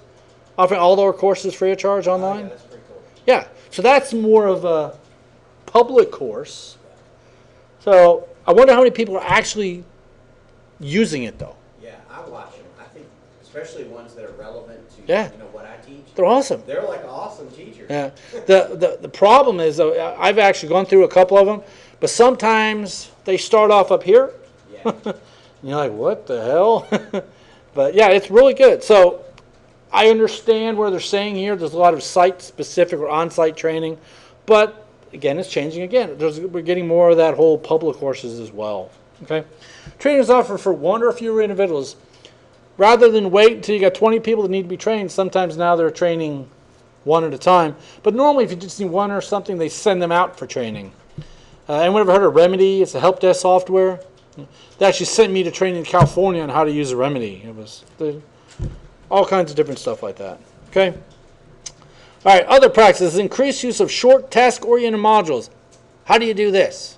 It seems to work well. They say when teaching, after 15 minutes, you lose over half of your audience. I can agree with that. Half of you are probably sleeping now. It's okay.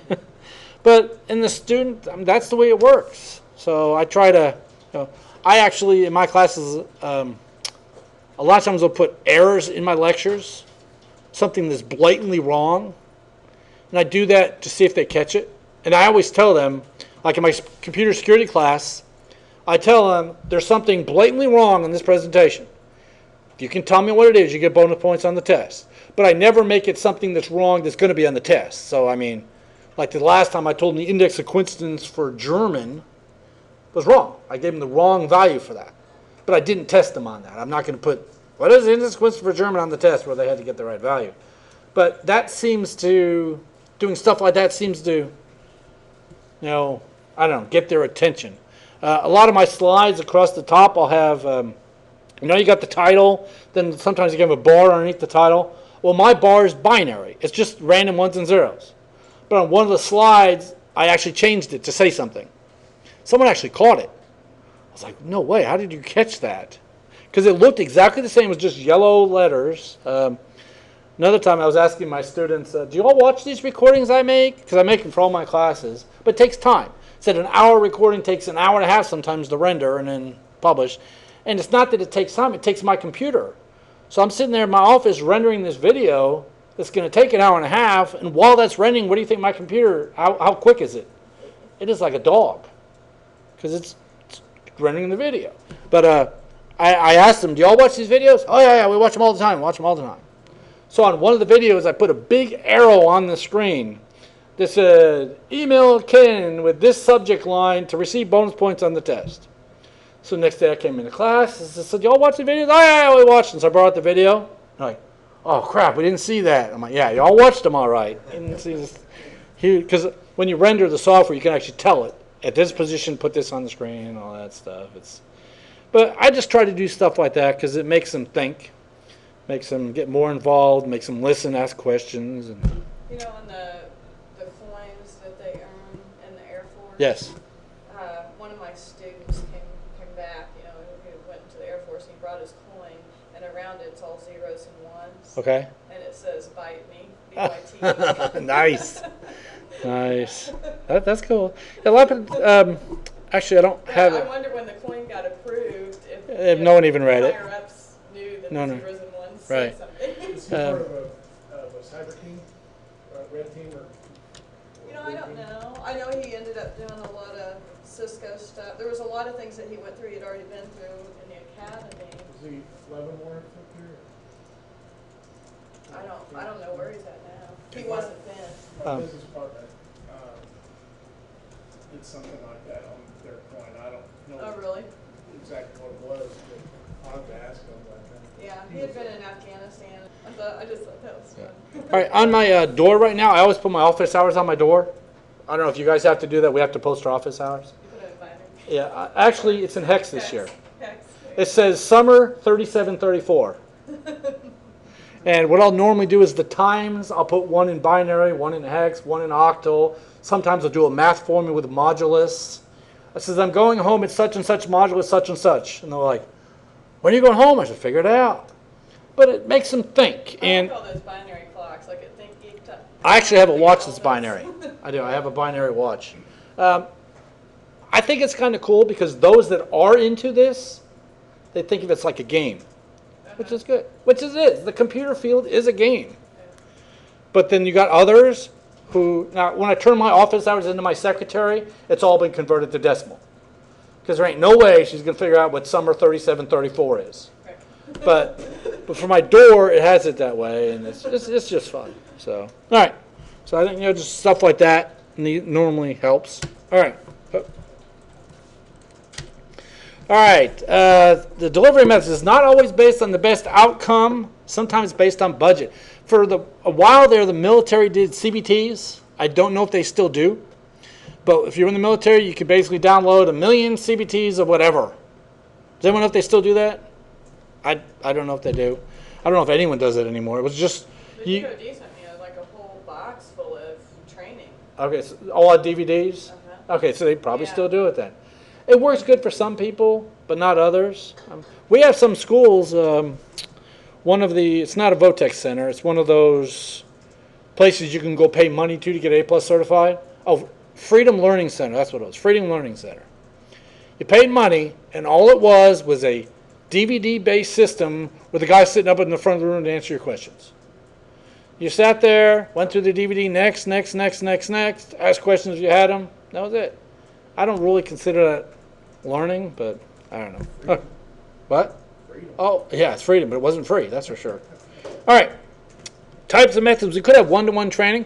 One-to-one works. One-to-one's good, but you lose the interaction. You lose his comments about forensics, his comments about the government. You lose all that stuff. And sometimes in a classroom environment, I don't particularly like teaching to a classroom of 3 or 4 people. I don't know about you guys, but it's tough. But I also don't like teaching to a class of 35 people. Because to get to the point we can't get anything done because somebody always has a comment about everything. Okay, and you always get those, like I had a student email me last night. Said, I'm going through the book and I noticed on page whatever, there's a comma missing out of this number. Do I get bonus points for that? I'm like, no. I said, I didn't write the book. I didn't even know the comma was missing. I don't know. Well, in Java, it was actually a printf example. So really, the comma was important in that case. But I didn't notice it was missing. And heck, so it was, I have to get with John Dean. Actually, the new book's coming out anyway. But I said, John, you missed a comma. I got students asking about it. So, all right, but 101, tough. Formal classes are good. There's computer-based training as well. Okay. Distance learning, I'm starting to do more in that. We are going to offer our entire degree distance learning as soon as we can get it approved. North Central has not approved us for a blanket online learning. We have like 6 degrees that are approved for online learning, and that's it at the moment. We're looking to get some more. Do you guys have any degrees that are approved for online? Totally? Anybody know? I don't You don't know. know? We're doing our I know we Casey have online. classes, but I don't know if it's Okay. Yeah. And I know you all are through North Central just like we are. So I'm assuming you have English online. yes. And math and history and government. Did you know that the moment 25% of the courses required for any degree are available online, which your gen eds are 25%, the entire degree is considered online? Yeah, we actually found that out because we're looking to get ours approved. And if you read the documentation from North Central, it specifically says 25% of classes are online, the entire degree must be approved for online. It's like, wow. So ours isn't. So we're having to go back and do that. And because we all offer gen eds online now. They all do it.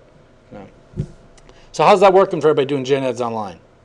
Yeah, some people do great at it, some people really suck. I took English Comp 1 and Comp 2 online. This is years ago. But it was all VHS. Remember those things? Those cassettes you put in, actually this machine right here. It was for English Comp 1 and Comp 2, it was 30 videotapes.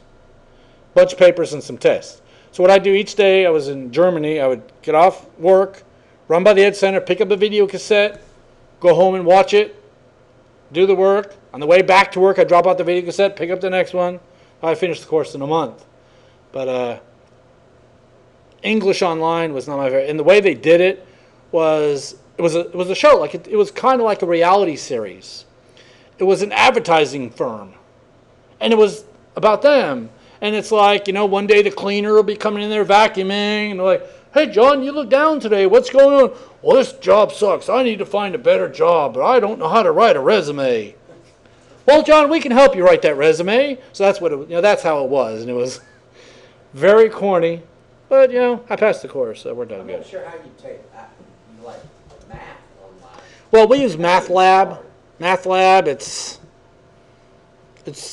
repetition, basically. Yeah. And what's cool about the way Math Lab works, when you go to do a problem, you can click on the Learn Now button. It actually walks you through. It actually pops up a little video. To multiply two numbers, blah, blah, blah. So, yeah, we do a lot of stuff that way. There's also user groups. There's on-the-job training. There's a lot of stuff you can do. And also self-study. Self-study's tough. But I had another student, Dominic Gargone. I don't know, none of you know him, but excellent student. He's probably the best online learning student I've ever seen. He could sit there and do all the work in a week.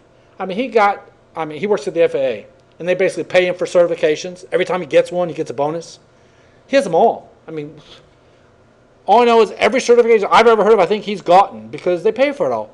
He'd go grab a book on it, read the book, take the test, pass it.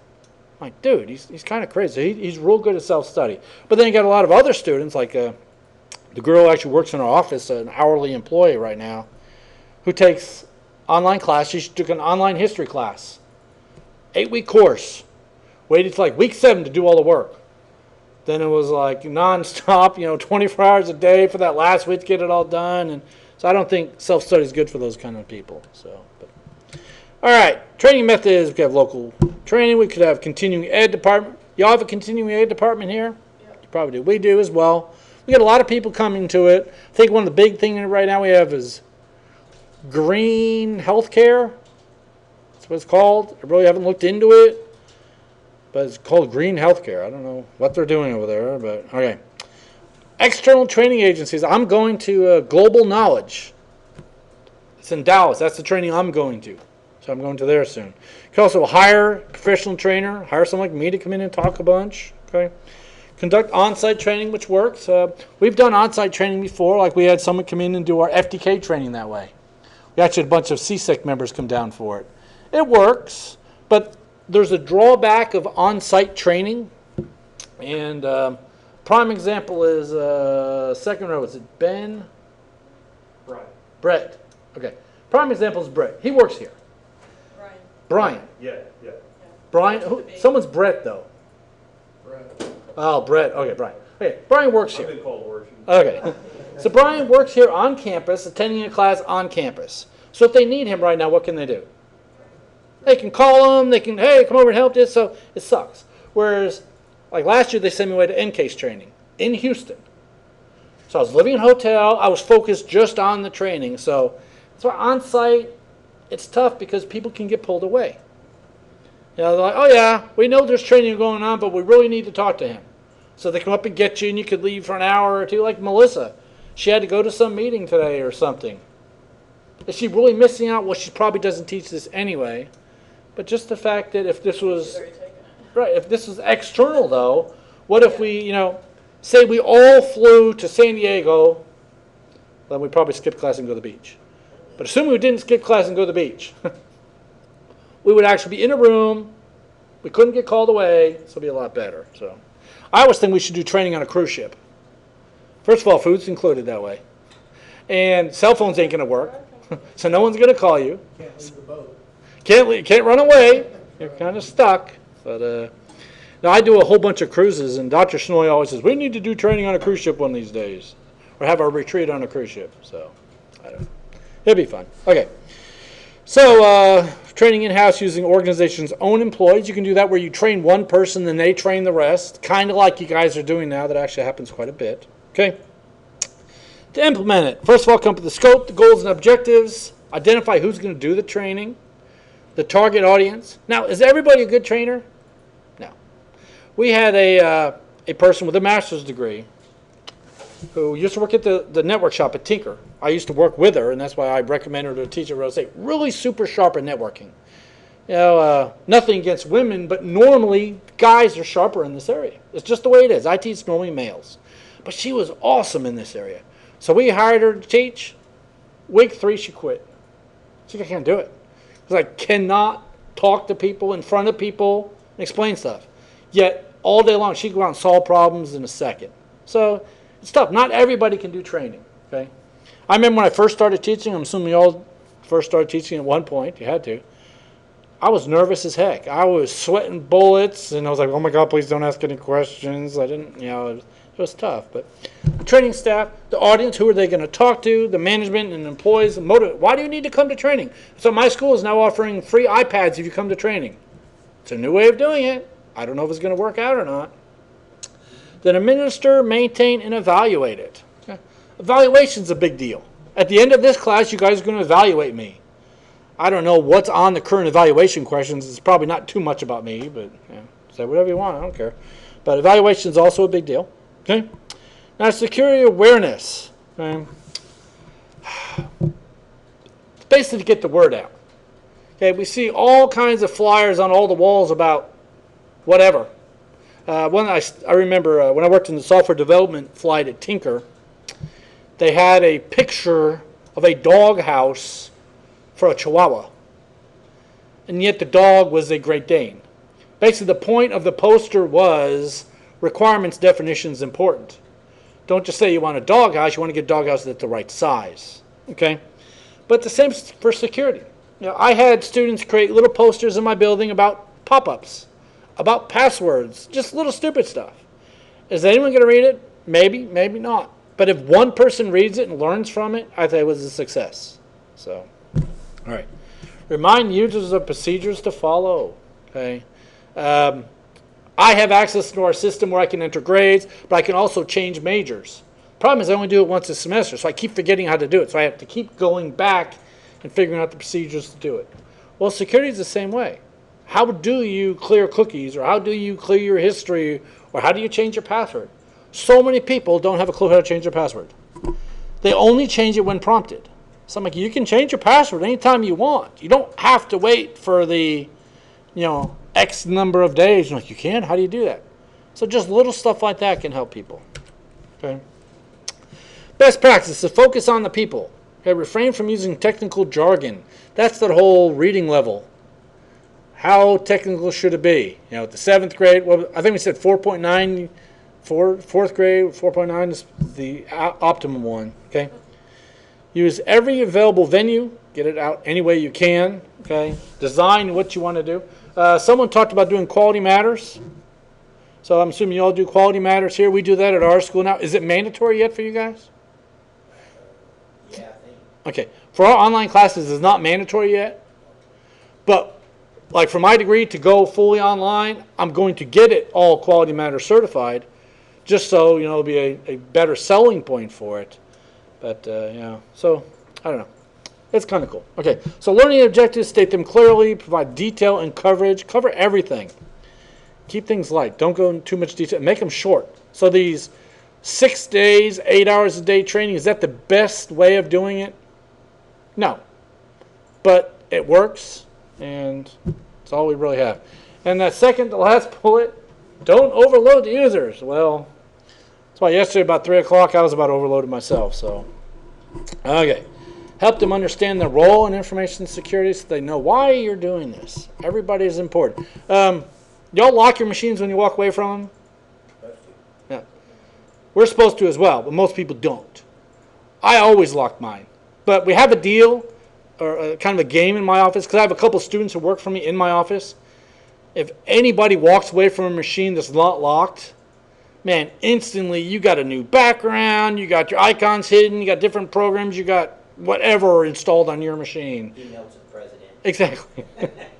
But, I mean, it's one of those things, man, if you don't lock, I mean, I don't care if you're walking right over there. I mean, if you're leaving, you better lock it. Yes. Was that Black Hat 2 years ago?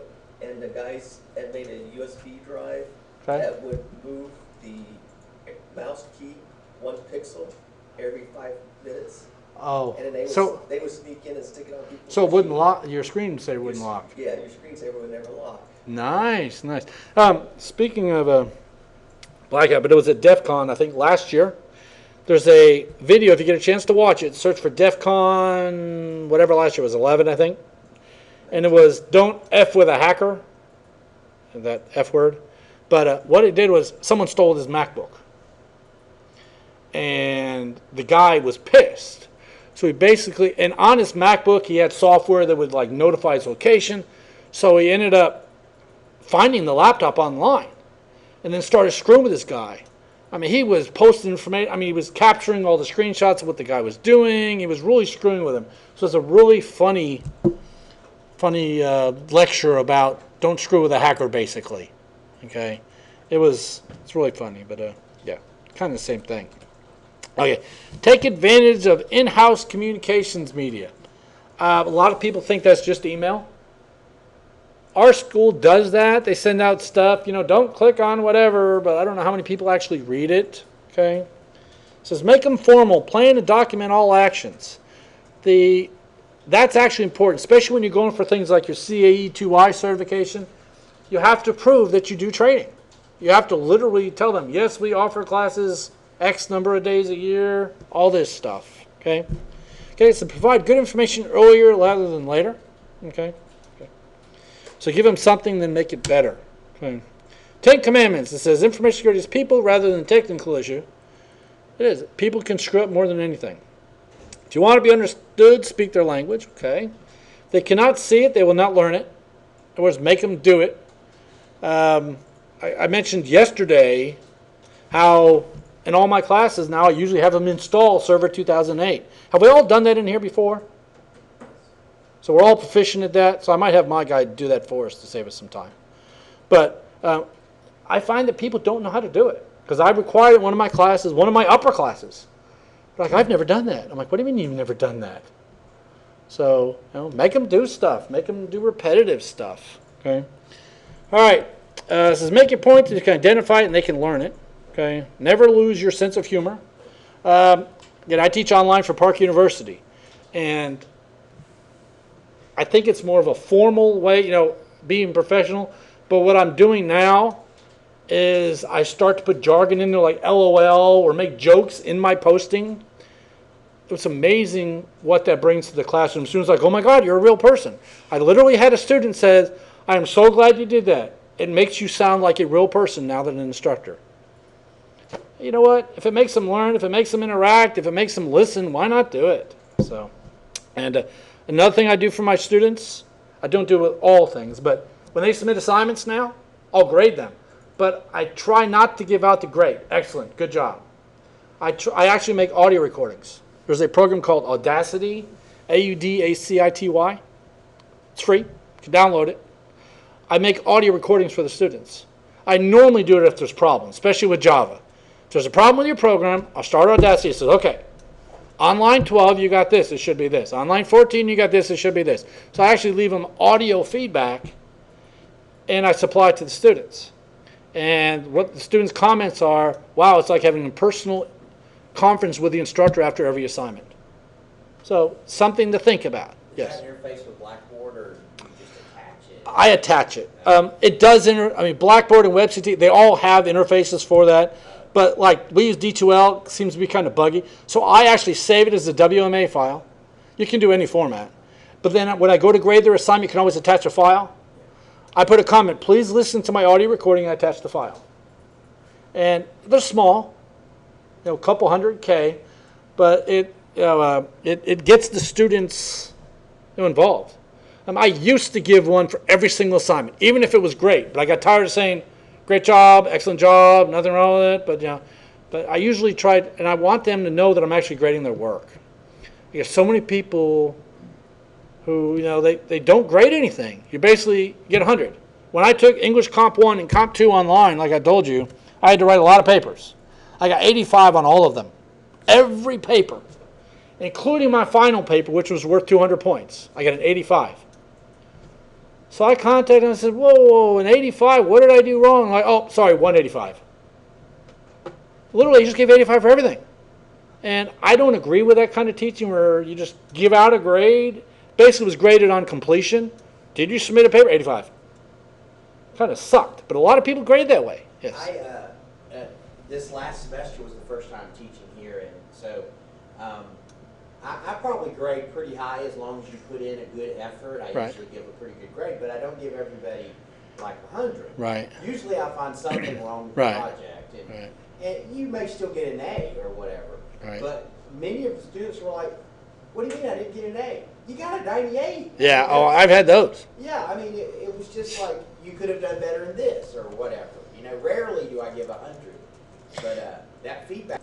All right, so I know that was a little off topic there, but I'm trying to pause this when we get too far off there. But sense of humor, I feel, is kind of important. If you can get your students to laugh, sometimes it wakes them up to begin with. All right.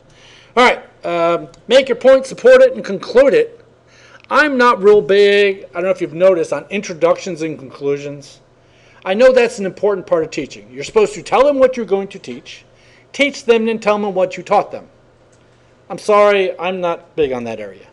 But the introduction summary are on there if you want to go look at them. Okay. Always let the recipients know how the behavior that you will be requested will affect them. Okay. Ride the tame horses. Okay. If you're not talking, get them to talk. That's a good thing. Formalize your methodology. Always be timely, even if it means slipping schedules to include urgent information. Okay. So that's one thing I'm big on. I always like to update my stuff. Like my secure e-commerce slides, I updated it to include 4G LTE last year when I taught it, because that was a new technology in the mobile area. So I always like to add that kind of stuff in there. Okay. It says, training are designed to modify an employee's behaviors. In other words, we want to take them what they don't know and make them learn something and do something. Okay? All right. If there's not a good example, like if you don't lock your machine, that's what I tell my students. If you come in my office and my machine's not locked, it's fair game. But I do the same for them. If you don't lock your machine, it's fair game. But so many times, students will leave it unlocked, and then, man, it's... What I like to do, like a lot of times I'll go teach in a classroom where the instructor didn't log off. You guys have probably seen that before. Do your instructors have to log into their desktops? I don't. Like this one automatically logs in. Yeah. But in our classrooms, the regular lecture classrooms, instructors have to log in with their instructor login. But so many times the instructor will leave it logged in. So I'll come in there to teach. I go into Paint, make a big thing, Bob does not know how to log off his machine, set it as the background. Then I log him off. And they don't have a clue how to change it. So next time they log in, they get a big old screen that says Bob does not know how to log off his machine, and it's up there for everybody to see. But that's the last time they do that. So that's what I do. So, all right. So, okay. So good example is always important. Okay. Effective programs is make employees accountable for their actions. Hey, you need to do this, and here's why. And if you don't, here's what's going to happen. Okay. Dissemination enforcement is also good as well. Let people know about it. We talked about that yesterday about our drug enforcement policy, how we got to let people know about it. Okay. Due care and due diligence to help indemnify the institution against lawsuits. In other words, do our best to keep us out of jail. Like we have the FERPA statement listed in anywhere where there's student information, that kind of stuff. Okay. All right. Awareness can take different forms based on your audience. That makes sense. Okay. Okay. Many methods of delivery. We already talked about that. Okay. It says, remember that people tend to practice a tuning out process. What does that mean? It means you're checking your email, you're checking Facebook, you're doing all. Our labs, I don't know if you guys have them here. I don't think you do. Our computer labs have a switch in the back of the room that turns off all monitors. It's kind of handy. What they have is there's two plugs, one for the computer, one for the monitor. You flick the switch, all the monitors go off. Kind of really freaks them out when they can't do Facebook anymore. Or sometimes during class I'll walk up and down the aisle and instantly see everybody clicking to minimize stuff real quick. And it's kind of funny, but all right.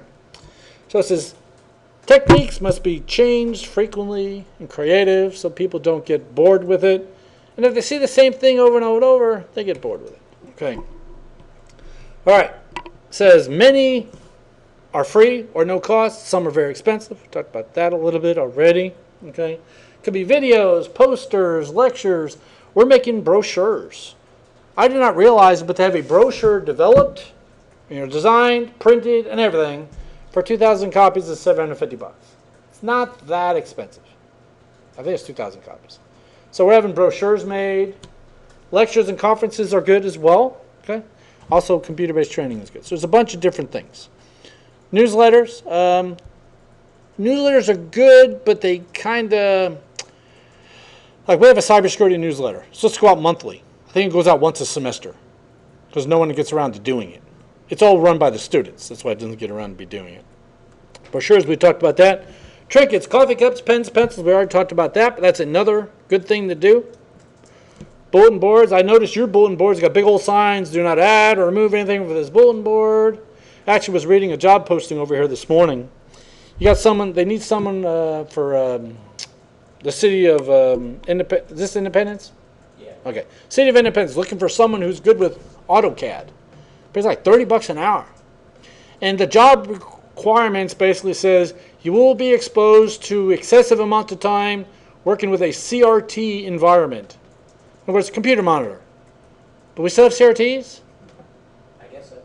I can't believe that. I mean, I don't know anywhere in our school we still actually have a CRT. But I saw that, I'm like, where do they have CRTs still? It kind of jumped out at me.